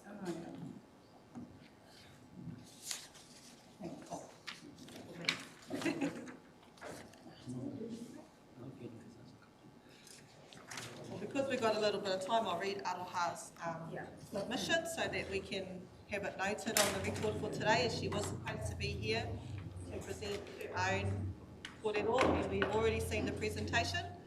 Okay, so this is from Aroha Cooling. She was 64. For the submission, I make the following points. I care about road and community safety. I care about walkers, runners and cyclists having choices. My comments in the February survey asked for service to the coast, specifically Rotorua, needing footpaths, walkways outside of the township. My immediate concern is for the roadway that passes my house, the ice cream part of the ice cream and cone, as was in her presentation. I live near the crossroads on Waimatatini Road, pictures 5, 6, 7 and 8. The bus depot is nearby and the buses are on my road at least twice a day. Nearly every day, recreational walkers pass my house. Occasionally, I see and hear school children running their fitness course past my house. There's a gravel extraction site up the road and every day heavy trucks pass my house. There's a Ata Haere billboard just up the road. The crossroads bring in traffic, some who keep to the speed limit and many who don't, from the Waimatatini Valley, Tuparo Road, the Bowling Green Road, Racecourse Road and Waimatatini Road. My road is a busy road. I walked from the crossroads to the township yesterday. There was no footpath until I got closer to the Rotorua township, the CBD. It was a quieter day and passing vehicles were going slowly. Until I got to the footpath, my choices were to either walk on the roadway or trudge through the grass off the roadway. Despite recommended practice, I walked on the left side of the road with approaching traffic at my back. It was safer than walking on the other side of the road. During my walk, I was alert for traffic approaching from behind me. It was pretty scary, and I could only imagine what it would be like for walkers, runners and cyclists, mama with their pushchairs, little kids on little bikes. Some of my photos show walkers on the road, despite there being a footpath. When I asked why, they replied, "Look at the footpath." Usually, the whānau walkers and school runners are on the road during daylight hours. That's when the trucks and cars are usually on the road too. I took the dark night photo, 16, after I had driven past the whānau walkers on my way home. They were on the corner on the opposite side of the road. It was dark, but they may not have realised how dark it was. Luckily, there were no incidents or accidents there that night. Choices. Having a safe path or walkway will give our walkers, runners, etc. choices. choices on when they can walk, run or cycle, when they can safely take their kiddies out. Safety and choices, that's what I'm asking for, starting with the Waiomata Road part of the ice cream. That's from Aroha. And that concludes our submissions, our in-person. We received a total of, sorry Charlotte, over 300 and about 200 submissions made the free text comments. So I just want to thank everybody, all of those 300 more people, for making submissions and having your kōrero noted, and really pleased with that turnout of people who have wanted to contribute to the process. We have read every one of them, and we have heard all of the people that have spoken today. I'm not sure, Heather, whether you want us to... Oh, sorry. So I have to move. Yes, I told you I knew it. That's why I have, great people beside me to say, Annie, you forgot to do this. I need to move motion. That. Just noting the content. Noting the content of this hearings report. Can I have a mover and a seconder, please? I'll move. Thank you, Councillor Gregory, seconded by Councillor Thompson. All in favour? Aye. Aye. Carried. If that bit's finished. Yeah, so the hearing. Hearings now finished. Hearings, yes. And so you can adjourn for your lunch break and reconvene at whatever time you'd like, so long as the people on the live stream know what time we're reconvening. Thank you, Heather. I'm so grateful for these people that sit around me and make sure I do things properly. So we're going to adjourn for lunch now, and is everyone back happy if we're back by 1 o'clock? Sure. Sounds good. So we will reconvene at 1 o'clock for our deliberations. Kia ora.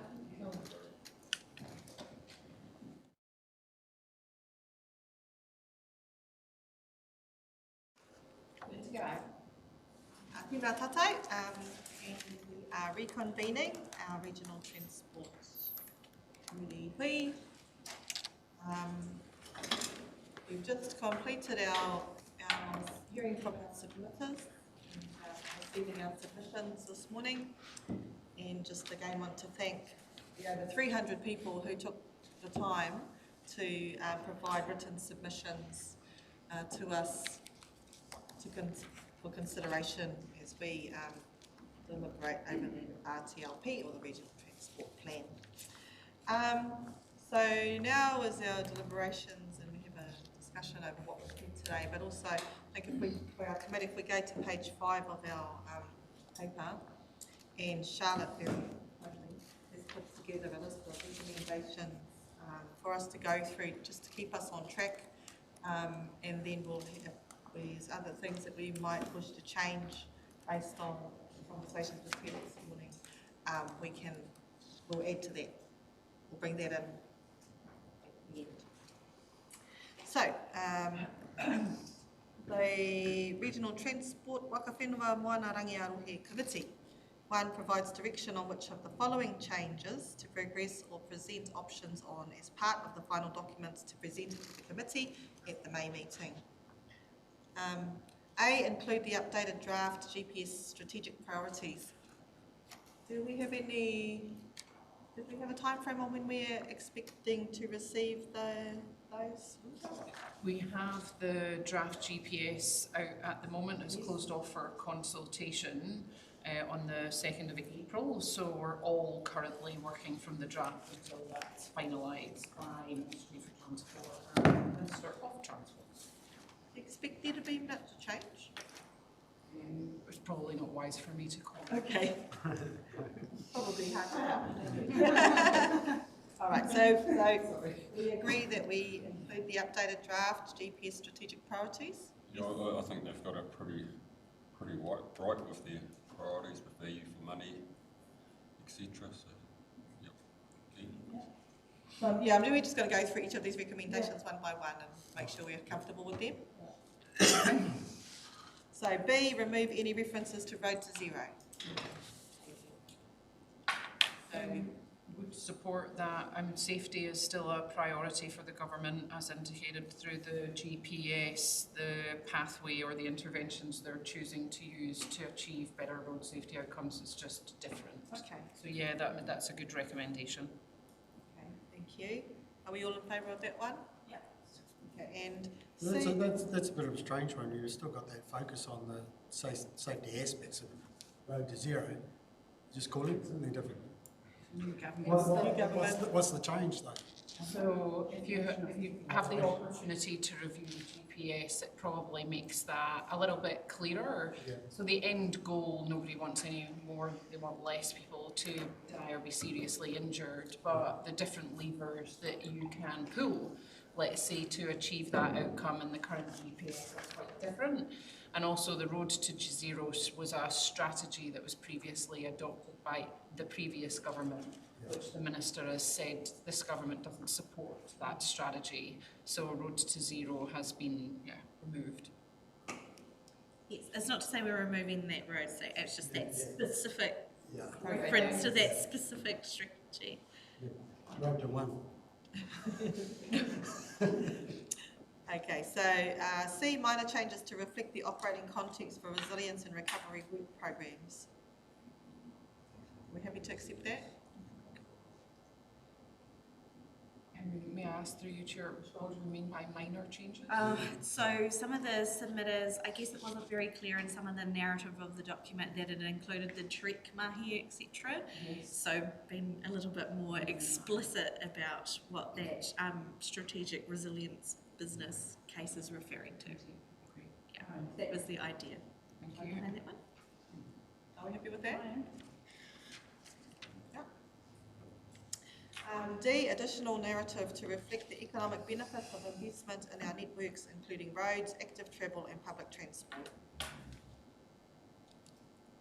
The submitters gave various examples of their submissions that we can include as some additional narrative if you wish. Absolutely. Yes, there was lots of that this morning and in the submissions. Same with the next one. Yeah. Updates to narrative and KPIs to reflect the value for money requirements under the draft EP or GPS. Yep. F, additional information on fare box recovery and a target included in the RPTP. Fare box recovery. The buses. Yeah, so that's, I guess, what people are paying when they are, like the user pays element, the fare box recovery is that. Yeah, that proportion of the. Yeah. So that in part is related to some commentary in the GPS as well as some commentary from submitters around making sure that, you know, there's good usage and higher proportions of vehicles. Do we know how much we're paying to subsidise? Your voice up a bit, please, Teddy. Do we know how much we're paying to subsidise the buses at the moment, and with these extra routes, how much more? Yeah, so I think that was in some of the background documents. I don't know the percentages off the top of my head, but I guess with the lower patronage that we've had, that obviously then means the percentage from fare boxes lower than perhaps it has historically been. And in terms of that, I can, perhaps it would be better rather than trying to bumble my way through at the minute. We can include some really specific information in the next report again around that. But yeah, it is in some of the previous reports too.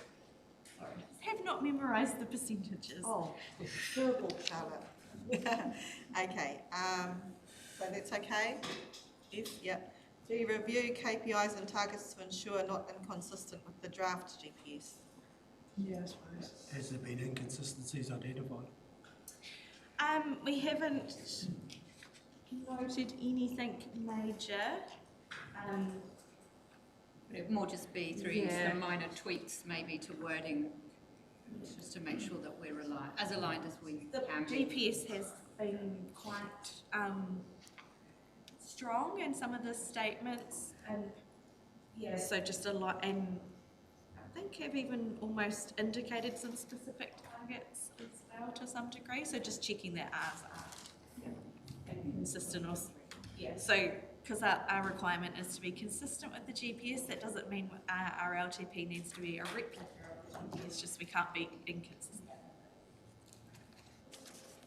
HB to reflect the importance of East Coast rural public transport issues. I only won't like that. Right. No, it was They are in no particular order, right? Yeah, but it was good to see the graphs and how that has been. Well, the submissions have bumped that up, and you know some of the submissions we've heard this morning have been clearly outlining the problems that our East Coast whānau are having. Some of the on our local roads, like Waimata, areas around Victoria, and so that can be said, I think, across many communities of the coast and our local roads. Linda. Just on that in the bus routes, I think you still have to keep into account financial viability if it's just not viable. Oh yeah, that's right. It's just not viable, so you don't want to take it right now. We take 10 trips a day from the coast. The reality is, yeah, it might support one a week or it might support one a day. I don't know, but you still have to keep in mind the financial viability. You can't sort of sway one way too much. Oh, absolutely. I think, I mean, the point is, though, is that there needs to be some research done on it in terms of what is the need, as Linda raised before. Is there a need?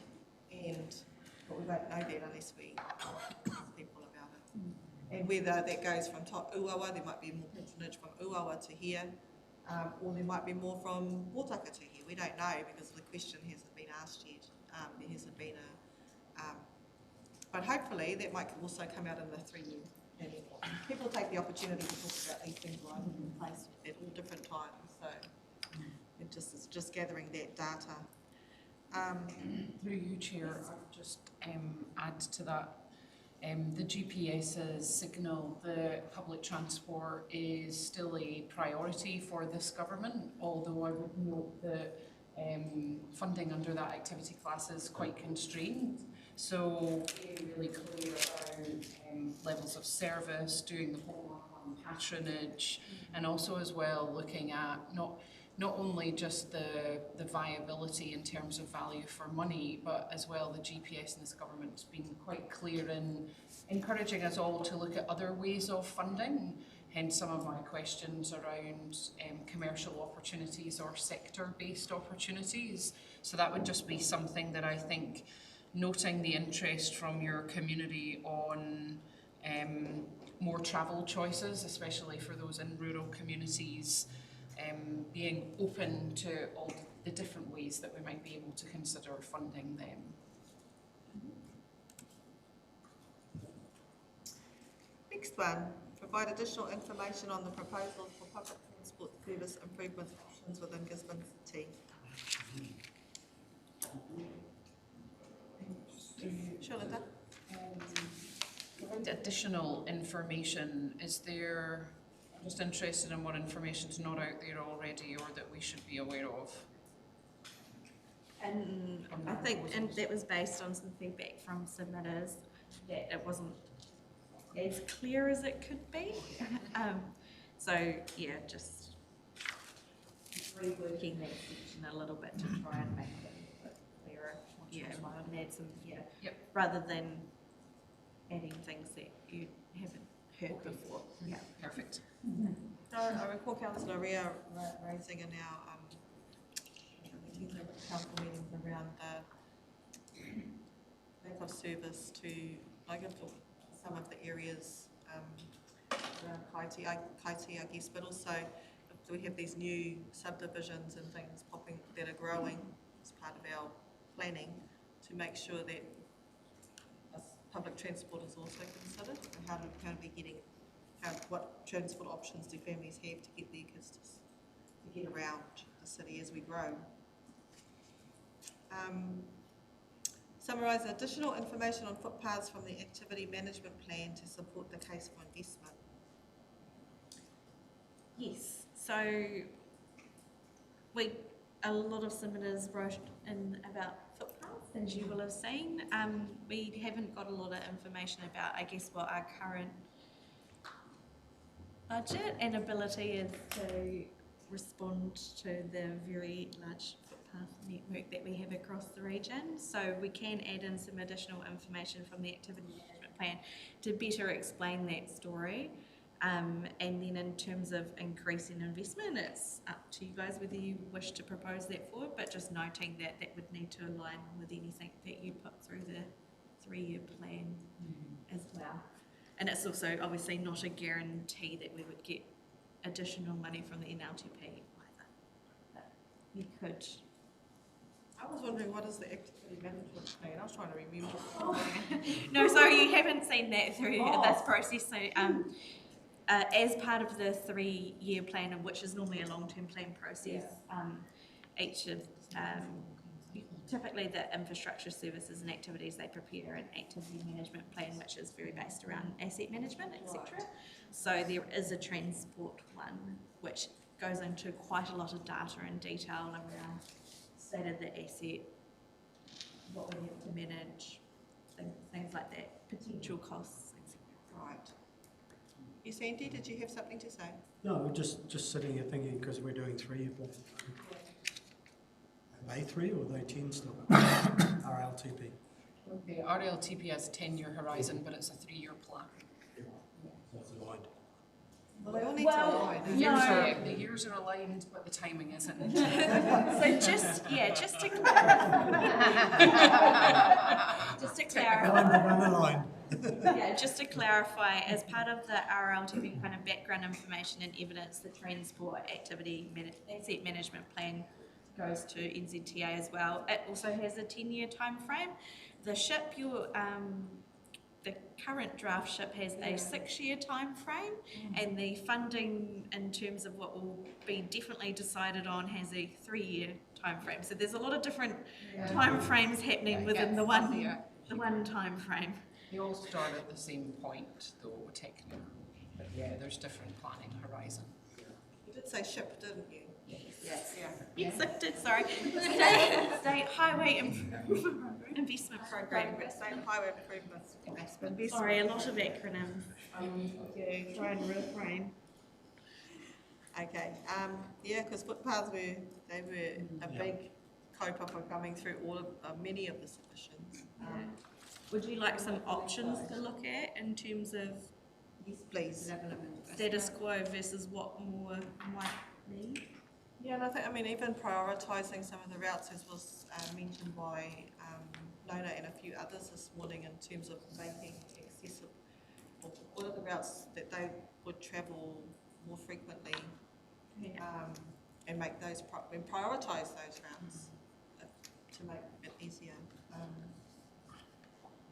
There's a whole lot of our population, our elderly, making it safer for our children. Push chairs.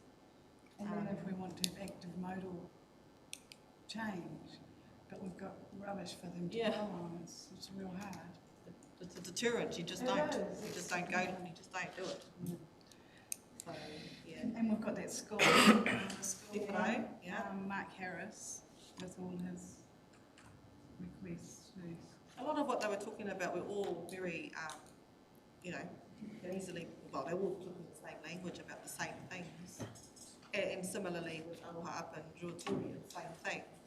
Say to the footpaths, we want people to walk, but we've got to be able to walk safely on the footpath and provide a footpath where there's no footpath. So yes, please, Charlotte, if we can have some options, that'd be fantastic.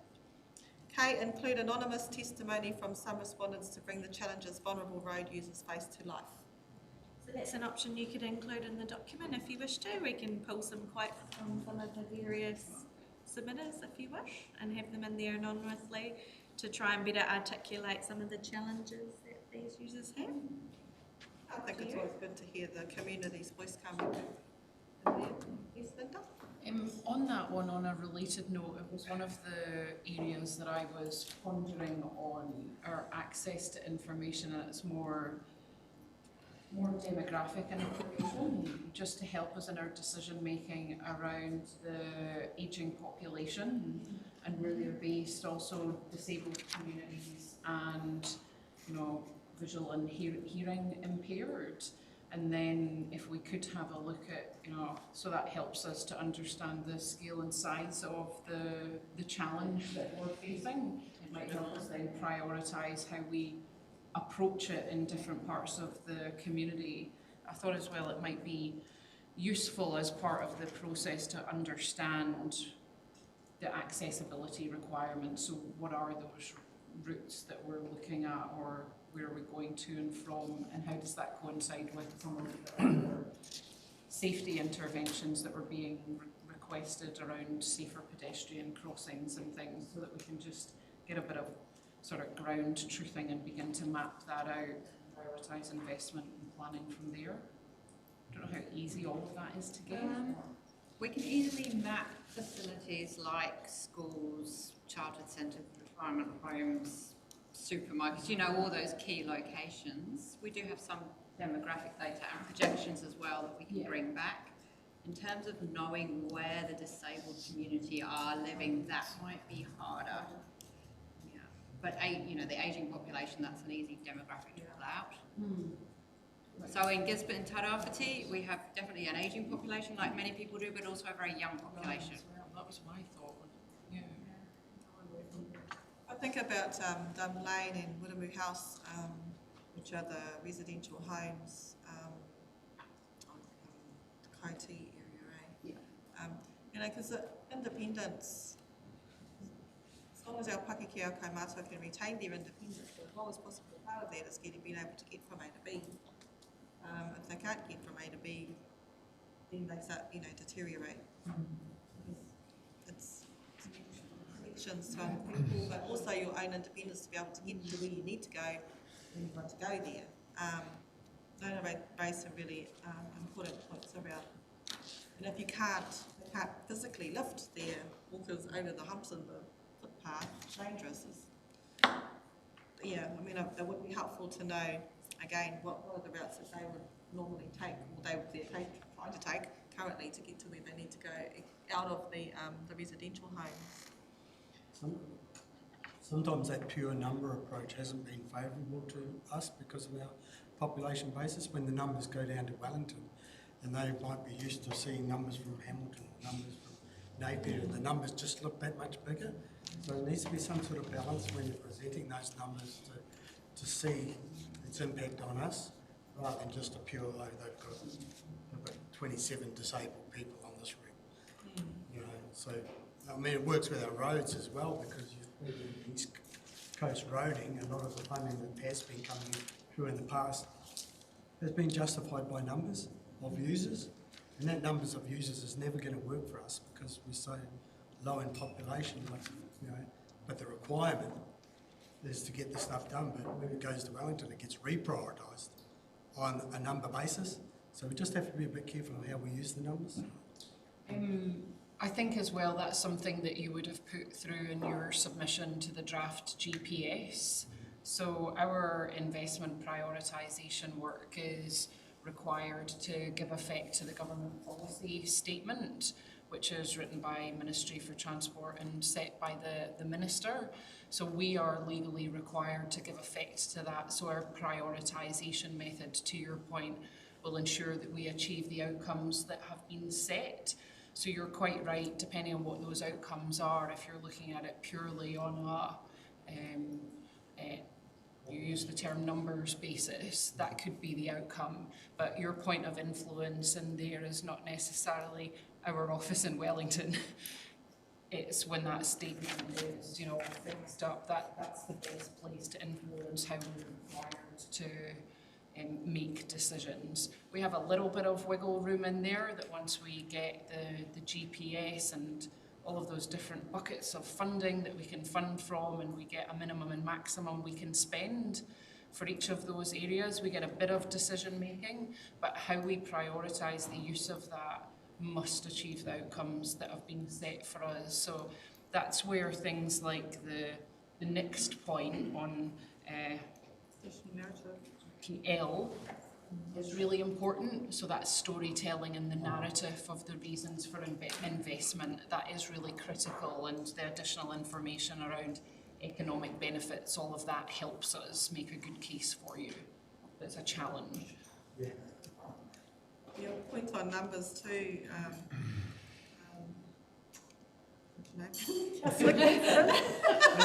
Sorry. I'm sorry. Hey, you. You know, because like when you're travelling rurally, the road movements are not necessarily representative of the actual road movements that would happen if the one person coming to town was also the courier, the freight, picking up children, all of that, you know. So there's a lot of that goes on. Where there might be one person coming in a car, but actually they're doing the shopping for the marae or for, you know, the rest of the family, as well as a number of other errands while they're here. Picking up medication. Yeah, medication and the whole gamut. So, yeah, the data that's going to Wellington, it doesn't reflect any of that either. But yeah. Excuse me, critical, Chair. critical. Yes. I'll make a comment. Levels of service and what we're seeing in all these documents is everybody's wanting something, whether it's a crossing here or a... Yes. At the level of investment, when you look at the raised humps in Palmerston, at that level of investment, we're never going to get around the jobs that need doing. So we have to look at what it is we're investing in. There are other opportunities which are mentioned in these. Black and white paint on the road. Just easy entry exit from road crossings. You can buy raised platforms for $7,000. Yeah, we'll just leave them to opt though. It's not really our role at this particular way. So should we not be giving some direction so that we can cover all the safety aspects with what little amount of money that we have? If we've got $100,000 to spend, we're better off spending it on 7 somethings than 1 something. Not our job though. It is the job of our staff to and ops to work with that through. And in this particular committee, it's not our role. So if we go on to M, add funding for Wero Ia Wenare, they challenge and Tairapati to support the continuation of the schools Wero and the expansion of the Wero to businesses in the region for the years 2024 to 2026. Yes, Teddy? Yeah, I think we've got that backwards. I think we need to get safe access to spend our money on safe access to the schools and then promote it. Don't be promoting it when it's unsafe, putting more risk on it. The way I see it, I'd rather have that money spent on giving them the safe option, safe access to school, and then once we know they've got safe routes to school, then promote it. I think we're a bit, doing things a bit backwards. Sorry. How much money is it first, to start with? Do you know? I think it was about 65 or 70,000 a year for each of the 3 years. Yeah. I'm really supportive of it. It is effective in helping people to change the way they think, and it's alongside adults taking kids to school. And this money, they're already in the schools. They've already got them going along on their bikes and walking. This is to expand it to the businesses to try and get a shift in that area. I'm supportive of it. Was Trust Tairapati also contributing to that, do we know? It's 36.5K. One-off year. One-off. Do you have something to add to this? I just think that this, I support leaving it in there, but I think this is one that's will get a lot of discussion around the table when it was put into that forum. And for that reason, I think leave it in there and see what comes out of that forum. Okay, and if we can just, note Teddy's, I support Teddy's whakaaro as well around making it fix the problem of the safe access as well. So through you, your chair, we can put both those views in the report. Yeah. Thank you. Okay, and inclusion of improved customer level of service for local paths and walkways as priority investment area 1, 1.1 and 1.4. I don't know. Can we? What is that? Okay, we've got it in front of me. 1.1 and 1.4.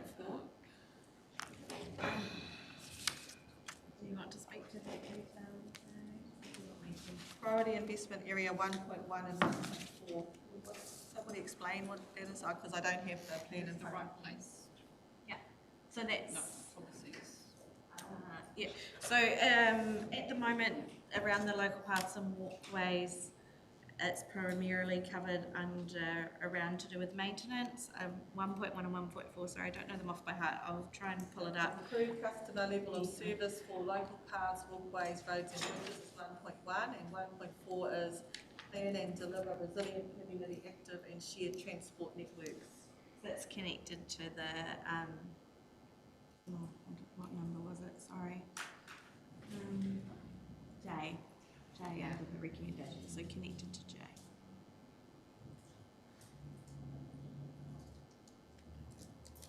What does improve customer level of service mean? Does that mean we're going to fix the road, the footpaths? So that was what I was talking about in terms of the option that we can include in the report back. So with our current funding level and our current network, we can achieve a particular level of service. If you wanted a higher level of service, we could then look at what that might mean. So if you had any particular direction around what that level of service you may or may not be expecting is, then we can So you mean incorporate them. how big a change in current level of service you'd like staff to go away and investigate and bring back options on, how much that costs, what that would look like, whether there's likely to be any funding available from other sources. So we've already discussed having or prioritising routes and doing improvement on those for us, right? Yeah, so they're already, in terms of like the footpath maintenance budget, we included some information in the previous update to RTC on the figures and what we can achieve with the current level of investment. And that's very much, and we talked in there about how the different faults on the network have a different, each get categorised and what we can basically are able to address based on the current level of funding, and it is prioritised based on the severity of the fault. Right, not necessarily the frequency of the route. Oh, that then, yeah, so prioritised based on the severity of the fault, and then within that list that are in that particular category, then prioritised based on usage, is my understanding. Okay, has anyone got any questions? I suppose it's just a balancing act, like we all want more money in drainage, but we've got more money in footpath, it's got to come from somewhere, so it's just balancing all the categories. You can't just add money and somewhere else is going to lose. Okay, continuous connecting footpaths, lower speeds during school hours and high visibility crossings around Te Whare School. I wonder if this one's the opportunity to address Roberto's concerns about heavy transport as well, whether it could come into that same recommendation about restricting heavy transport during school, not school hours, just school start and stop hours. Before and after school in particular, yeah? Yeah. I disagree. In order to address that issue that Susan raised with an amazing amount of passion and concern, is about our heavy transport route. And I know, well, I've only been here 5 years, but I have seen it get to a point of consultation where we had a plan and we consulted with people, and that's as far as it got. Then we decided we would go both ways, down Ormond Road and down Aupuni Road. It seems like from where I'm sitting and what I've heard that we need to pick that up again. And I would really like to see that in the plan. Yeah, the difficulty there though is I'm thinking of something that might be doable in the short term, because that's a real long-term plan. I mean, his concerns the safety of his children now, and that alternative route things can take decades. I don't think just his children either, he's thinking about all the children that he's obviously seen at the other end. So through you, Chair, you do have powers under the bylaw. The council has powers under the bylaw to restrict certain classes of vehicle being on certain roads, for example, at certain times of the day. So that is something you could investigate. Tim's got something in. Oh, sorry, Tim. And it's the administration. I'll just add something quite counterintuitive to this. I haven't met a group of people more focused on driving than actually the forest truck drivers. They're actually really engaged in what they're doing. And I think sometimes the risk is transport, yes, but not necessarily the big clumsy looking truck. That is a bully in the locker room, right? That's where you trouble. It's a skinny guy in the corner you've got to worry about. And I think there's a little bit of that. The truck drivers I've found, I'm no big fan of what the trucks do to our roads, but I've noticed that the drivers are really accountable to what they're doing. And I just want a bit of science behind that discussion, that people think the risk is with the most engaged driver on the road, because I think I'm probably more of a risk when I'm driving than a truck driver might be. So just wanted to raise that. It might not be the risk that the individual's mentioning, rather the thing that you see here. And just to clarify, with moving vehicles, enforcement is tricky. It sits with the police, so yeah, they obviously have quite a lot of priorities on their plate. Thank you, Charlotte. Teddy? Yeah, well, Thank you, Tim. Back up what Debbie says. I'm all for a specific route for the trucks. Not just lorry trucks. Yeah, not just lorry trucks, and not just for safety reasons. Like our local roads aren't designed for trucks. You get so many complaints from the houses down Ormond Road about the houses shaking and noise pollution and everything else. I think the quicker you get them on the state highways, which are built a lot stronger and made for these heavy trucks, the better. So more safety or damage to our roads, the quicker you get them off our local roads onto these state highways, the better. So I'm very keen to get those wheels in motion, make that happen. Just to clarify, that is one of the projects in the plan. There is quite a lot in the plan. Just about to say that. So with the heavy vehicle route, that includes local and state highway roads. The current pathway we've been advised we need to take is as a first step, doing a program business case, then as a joint one with NZTA, and then from there can actually look at actual improvements and where they would be. So that is where we are at in the process. Yeah. So it is in the plan. Priority investment area 2.1. So that is based on the advice that we have been given as to what our next step has to be. Okay. Yes. Lynn, oh, no, sorry. Unless you want to I just want to clarify, one, it's great that it's that's our recommendation of the pathway that you can take. To Tim's point as well, it is really important that when you look at how your network is used, that it is well informed. Particularly, you don't want any unintended consequences, both in costs or where you move those vehicles to, but also as well making sure that we look at the range of interventions that are appropriate. It's not necessarily looking to building new stuff, it's better use of existing and other interventions. So the recommendation, which you don't have to take, but would be to go through that programme business case. I do take your point though, Councillor Cranston, that there's a lot of work that has to happen in there, and are there other opportunities in the short term that we could look to improve road safety outcomes for all users? And maybe that is something, if you are keen to nail it this time round, to your point, not just to get it so far and stop, then maybe there needs to be kind of a concurrent piece of work to look at if there's any shorter term interventions while we progress through the business casing work. That would be the only other thing I would add. thank you, Linda. I think we'd be supportive of that, yeah? Yes, but could I just ask one supplementary question with regards to it? Because I'm sure we did a business case before. So can we But now that's 5 years later, I suppose.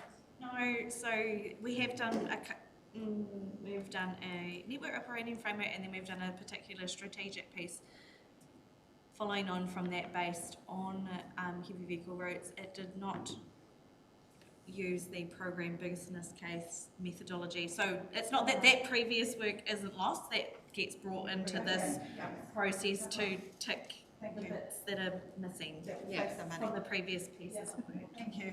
Just as long as Arisa? Charlotte, is that the resilience business case that you're referring to, or is that a different piece of work?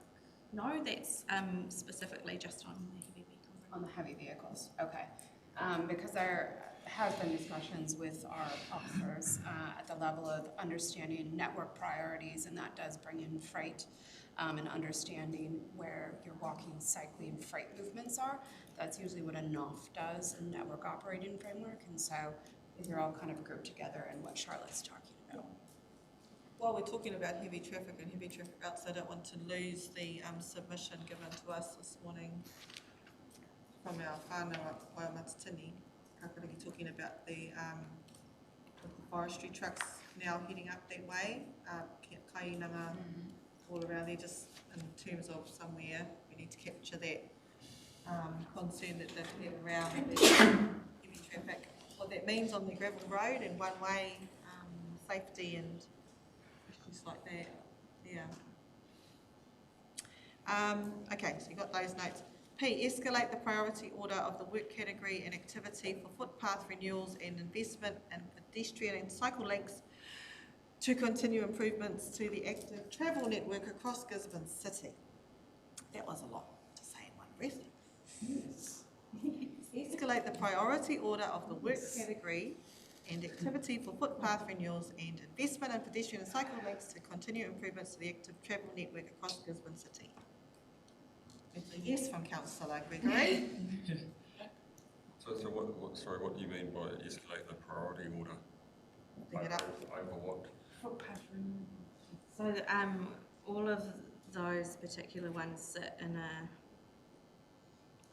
sorry, I don't have it in front of me, but in a particular funding bucket.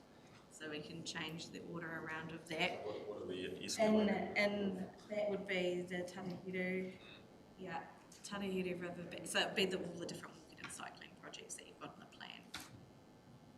So instead of Tarahiru, we would be prioritising footpath renewals and fixing those issues. Your top priority. Oh, yeah. So up to you. just flagging that it's for feedback. Yeah.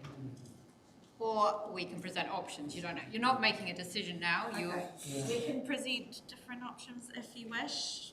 Please come back to the the status quo and the status quo and the plan. We can look at what. So we're saying what we've got before we look at new. Essentially, that would be the. That's an option. Yeah, we can. Basically, what you were saying before, Teddy, about the like with the Wina fixing the problem before, it's just I just see that as supporting what your whakaaro is there. But if you could come back to us with some options, please, Charlotte, at the next meeting, that would be fantastic. Okay, I know Councillor Thompson has issues with this next one. Move to a cashless ticketing system in buses. I'm dead against that. It's something happens, you throw some coins, and I've been through the process of trying to get a card. It's not an easy process. He talks about assaults have dropped by 70%. But is that because they put cameras in buses too? Is it just a bad year? Was there only 3 assaults? Like, have we had any assaults in Gisborne? I don't think we've got an issue with people robbing buses for money. I don't see that as a real argument. And it sort of frustrates me when you take cash somewhere and you can't actually use it, even though it's legal tender. Every time you use your card, they charge fees on your card also. So I'm dead against removing cash from the buses. Especially the older people, they tend to like to use cash themselves. Yes, I think that, I understand what you're saying. I think that he said, though, that they have that policy would never leave a child behind. So whilst it would be a cashless ticketing system, generally, if your kid comes along with cash, they're going to take it. No, I've got kids. My kids don't want to go there unless they've got a pass. They don't want to say, oh no, I'm allowed on, even though I haven't got a pass. They'd be a bit whakama, they're a bit shy to do that. This is a move to a cashless ticketing system, so we're not talking about doing away with it tomorrow, are we? My question would be, who is responsible for health and safety on these buses?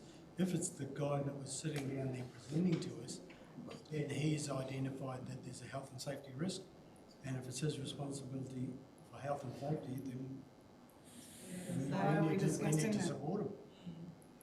They're the ones that know. They're the ones that know how risky it is. Well, they mention Auckland, they don't mention Gisborne. I'd suggest there's no very, very minimal health and safety risk. But what are you basing that on? How do you know? Well, there's only a few. Do we wait until something happens? There's only a few patrons who use the buses.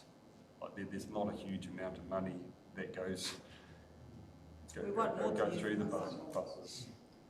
The majority of kids who use it, you get it cheaper when you got a card. So the majority of kids who use the bus every day is going to have a card. But I think you need that option there for the one-offs kids with a coin. I think you said there was that. All right, I want to move us on this one, but Linda's got a point, yes? Just to add into the mix though, you'll be aware we've mentioned it a few times now on updates for the national ticketing solution that's being rolled out right across the whole country. That covers all modes of transport that you're paying for, apart from a few of the commercially operated ones like ferries and some of the ferries. That's right across all public transport. Gisborne is one of the councils that are part of a number of regional councils, most in the central North Island and further afield, that will be at the latter end of that implementation. But the reason that I raise that is a cashless system. So it is a card that you can either use your debit, of which you don't get fees, or your credit card, or you can load cash onto that card. So it's just a note that this is coming across the country, whether it's for buses or trains, wherever you are. So I take your point, councillor, but there will be required to be a transition. So it's maybe just thinking about what that looks and feels like in your community, the pace that you want to progress that in, and how we can work together to support that. But that is something that's coming right across the country to make it really easy for, if you just happen to be, I don't know, in Palmerston North, where I am, you wanted to jump on one of our buses, that exactly the same system applies and we're not having to use a number of different things. It is a kind of expectation, especially for international travel, as well, that you don't need to know what the money is or have the right money, and it's seamless end to end. So Aotearoa is getting there. It's not going to be super quick, but Environment Canterbury is the first one, first cab off the ranks, for want of a better term, I think towards the end of this year, and then it'll be gradually rolled out across the country. So it's just some encouragement. I think that's what your officers are indicating, that there needs to be a bit of thought to what that will look and feel like here across Karapiti. Thanks, Linda. Tim? I think actually Linda captured that, but what I was mentioning is that those cards, Teddy, it might enable us to travel on a bus to Napier one day and then get straight onto the Napier network. Right. And that opens up those questions of people who transport like that actually can get themselves to places where they haven't been able to for a while, because public transport is cheap everywhere. So that's really opens doors. So that's a real positive about that. I think there will be a take up if the country does adopt it. It'll be quite positive. Yeah. I've just clarified, sorry, through you, I've just double checked on the timing because that's what I was not sure. Okay. Canterbury is first region to be implementing. All other regions are planned to have the system implemented by end of 2026. So that's in this NLTP period. Teddy? Yes, we had Gabriel where we lost power, etc., and the cards didn't work, and cash was the only option. Also, you're getting way more credit. How many times my cards had that credit card fraud? Cancel your card and wait for another one to come. So, yeah, it gives you that option. So, yeah, I'm dead against getting rid of cash. Okay, it's noted. Thank you. Yep. Thank you, Linda and Tim, for your input into that particular one. And the final one is any other changes suggested by submitters in writing or at the hearing also be included. Is there anything in particular we wanted to add? Really in the council's space, but Daryl's presentation was pretty interesting. Yes, the night time. That was kind of made when you actually think about what does happen at night. There seems to be an issue there. I'm just not sure how it fits into what we're doing. Can we pick that up, Charlotte? Yeah. The nighttime public transport options. Yeah. We can add some options about, I guess, what some next steps could look like. I'm going to guess probably PBC to do, flesh out some of that research potentially.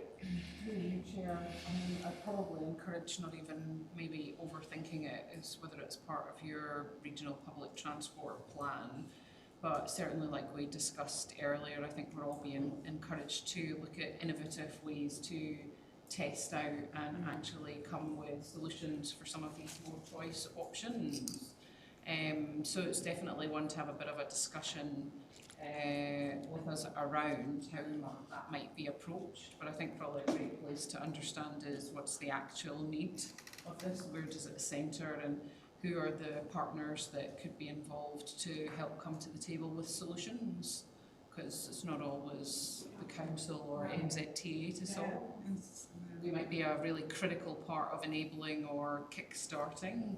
I think it sounded like there was a number of different needs and groups already at that table, so how could we look at that together, and what might be some things that are maybe easier ways of testing what could work in that situation? I'd also like to just pick up on Te Reranga Ngāti Porai's their submission, so that we don't lose that, and make sure that we can include that around their expectations in terms of the foreign notification and any changes made to the TLP. And also, my question, if they were here, was just to ask, well, who is the contact, and that there's a need by the iwi to want for us to be notifying them of these things, but you also need to know who is it that our team contacts to be able to have the conversations and get some action happening. So if you can put in the regulatory relationships that we have, please,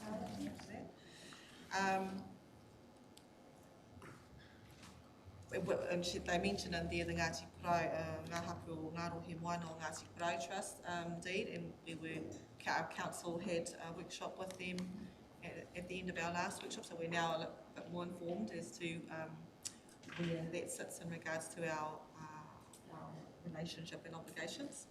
So that's good too, it's all a little learning at a time. Is there anything else that our committee would like to highlight that doesn't get lost, that hasn't already been captured in our discussion for this last piece? Yes, Linda. Just some really great submissions from the Motu community, and also Waio Matatini. I'm aware that you've been doing a lot of work on community recovery plans, and just wondering how we best give your communities confidence that we've seen and heard these submissions and the range of areas that were covered, and that some of that may be covered through other korero and planning that's happening through those. So we could potentially look at how we give effect to both the Regional Land Transport Plan, your recovery plans, and signalling that so that each of the communities feel more represented in our work, perhaps. I don't know if we need to go down to the detail, perhaps it's in the recovery plans, but that was just something that came through quite strongly. Oh yeah, I agree with that, Linda, and also it just saves having more consultation fatigue. We're doing another round of consultation, and they're actually all the same kōrero coming out. It's up to us to be able to say, okay, well, this is actually also aligns to our RTO plans we already know are in train. We don't need to exhaust our communities further by going out to ask them yet again about what they want us to do, because they really just want to see action on the things that the many communities have been asking for a long time now. We just need to get on with it. Do we have any? Yes, Teddy? Yeah, I think we only had one submission from Motu, but I think all the councillors know that's a story we're hearing all the time. It's just a lot of people saying those stories aren't the sort of people who are going to come and sit here and submission. They come up to your parties and say, look, I've been asking about this. Like, even though there's one submission, there's thousands of people saying the same thing.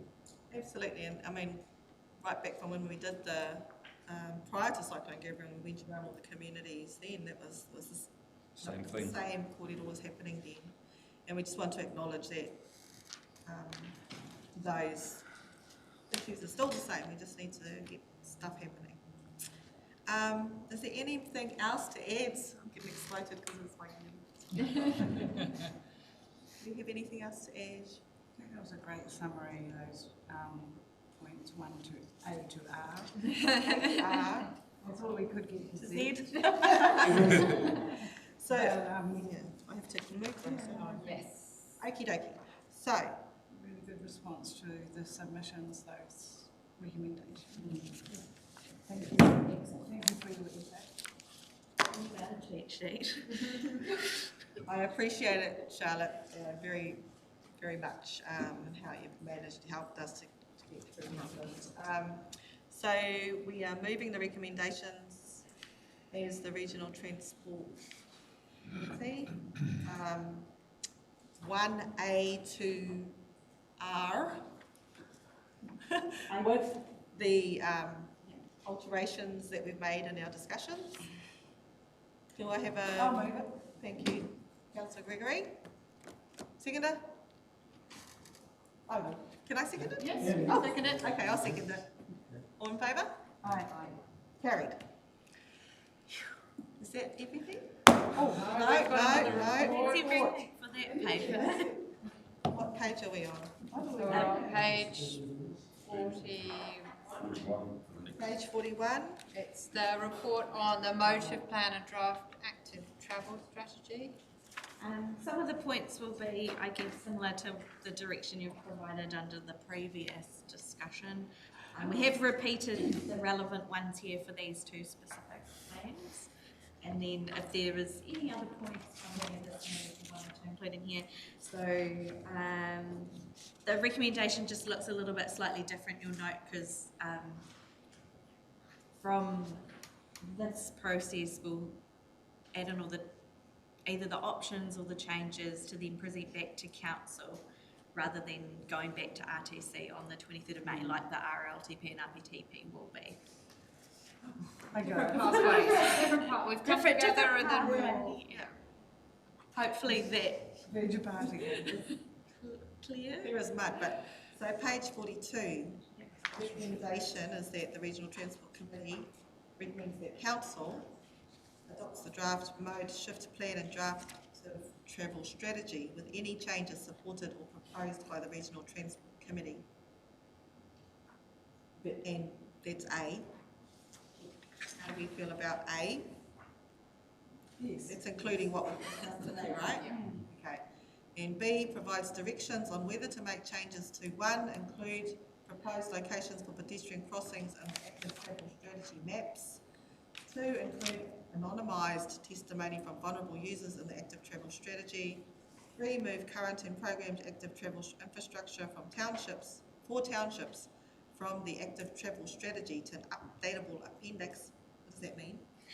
So with the townships, you have a few different things going on there because we have the township planning, we've got the community recovery plan things which include some, so one option is to, so you can have an updatable thing, move it into an appendix, or you can just leave it fixed at the high level it is. So it's just preference. Tick things off as they, it's an Update them, appendix. add things. Yeah. Yeah. I like it. Rather than, We want one of those, please.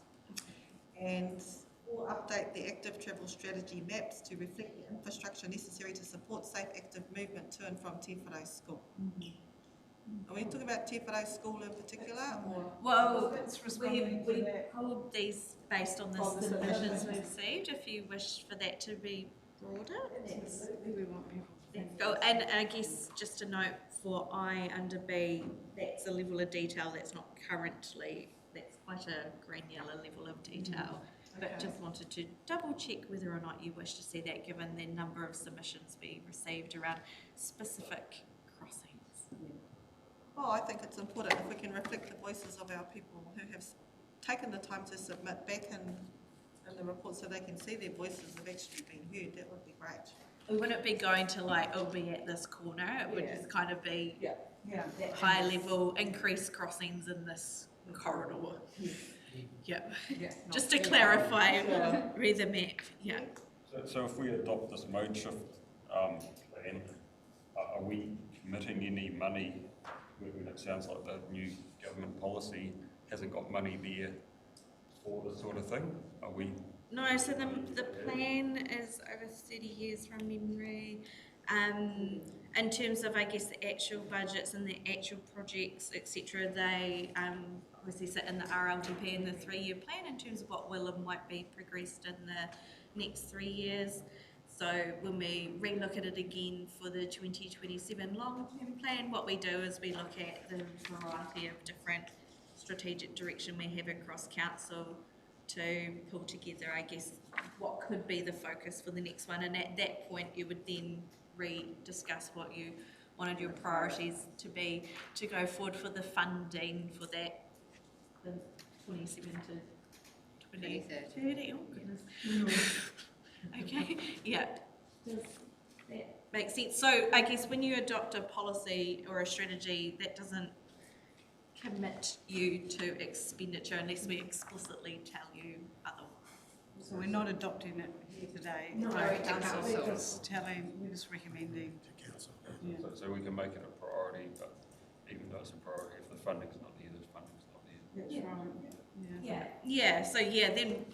So it's about, I guess, as a region, what is important to us and what we choose to have policies or strategic direction on is very much up to you.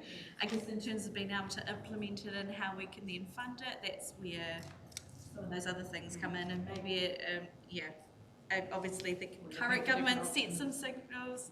It might mean if really keen and want to see action through your 3-year plan, you may make some decisions. Obviously, sorry, there's like concurrent processes going on at the same time. So, jigsaw. Thank you, Charlotte. So we are moving those recommendations? If you're happy. As with the amendments? Just double checking there wasn't anything else. Ted, are you happy? Seen in the submissions that you wanted to make sure we reflected in the plan of the strategy? If not, anything to add? Thank you, Debbie. You a seconder? Thank you, Teddy. All in favour? Aye. Is that the only one? That's the last paper, yes. Information paper. No, we've done that one. Sorry, that was the hearings paper. We did them out of order just to. And I did read the. I did actually read the mode shift plan. I enjoyed those the breakdowns of the engagement and also the graphs and things. They're really, really good. And again, just anybody listening out there, thank you so much for participating in the process of the submissions. It's really important that our community have a say and hear from you. And hopefully a lot of you have, if you haven't already, that you are planning to go to a 3YP or 3-year planning plea near you soon. And we look forward to receiving all of those submissions and reading them and then acting upon as many as we possibly can. So, and just a big mihi to everybody in the room today, to our NZTA people, whānau coming to sit at the table with us, our staff, especially for pulling all the hard work that goes into pulling everything together for us and making us to make sense of it all to our community and to Heather and to one in the background as well. Te mihi. I'm going to close us because I've got a long journey home and thank you, it's like talk. Kia tai, kia tātou katoa, te ata whai o tō tātou are kia hukuraiti, me te aroha. Ringa tahitanga ki te wairua tapu.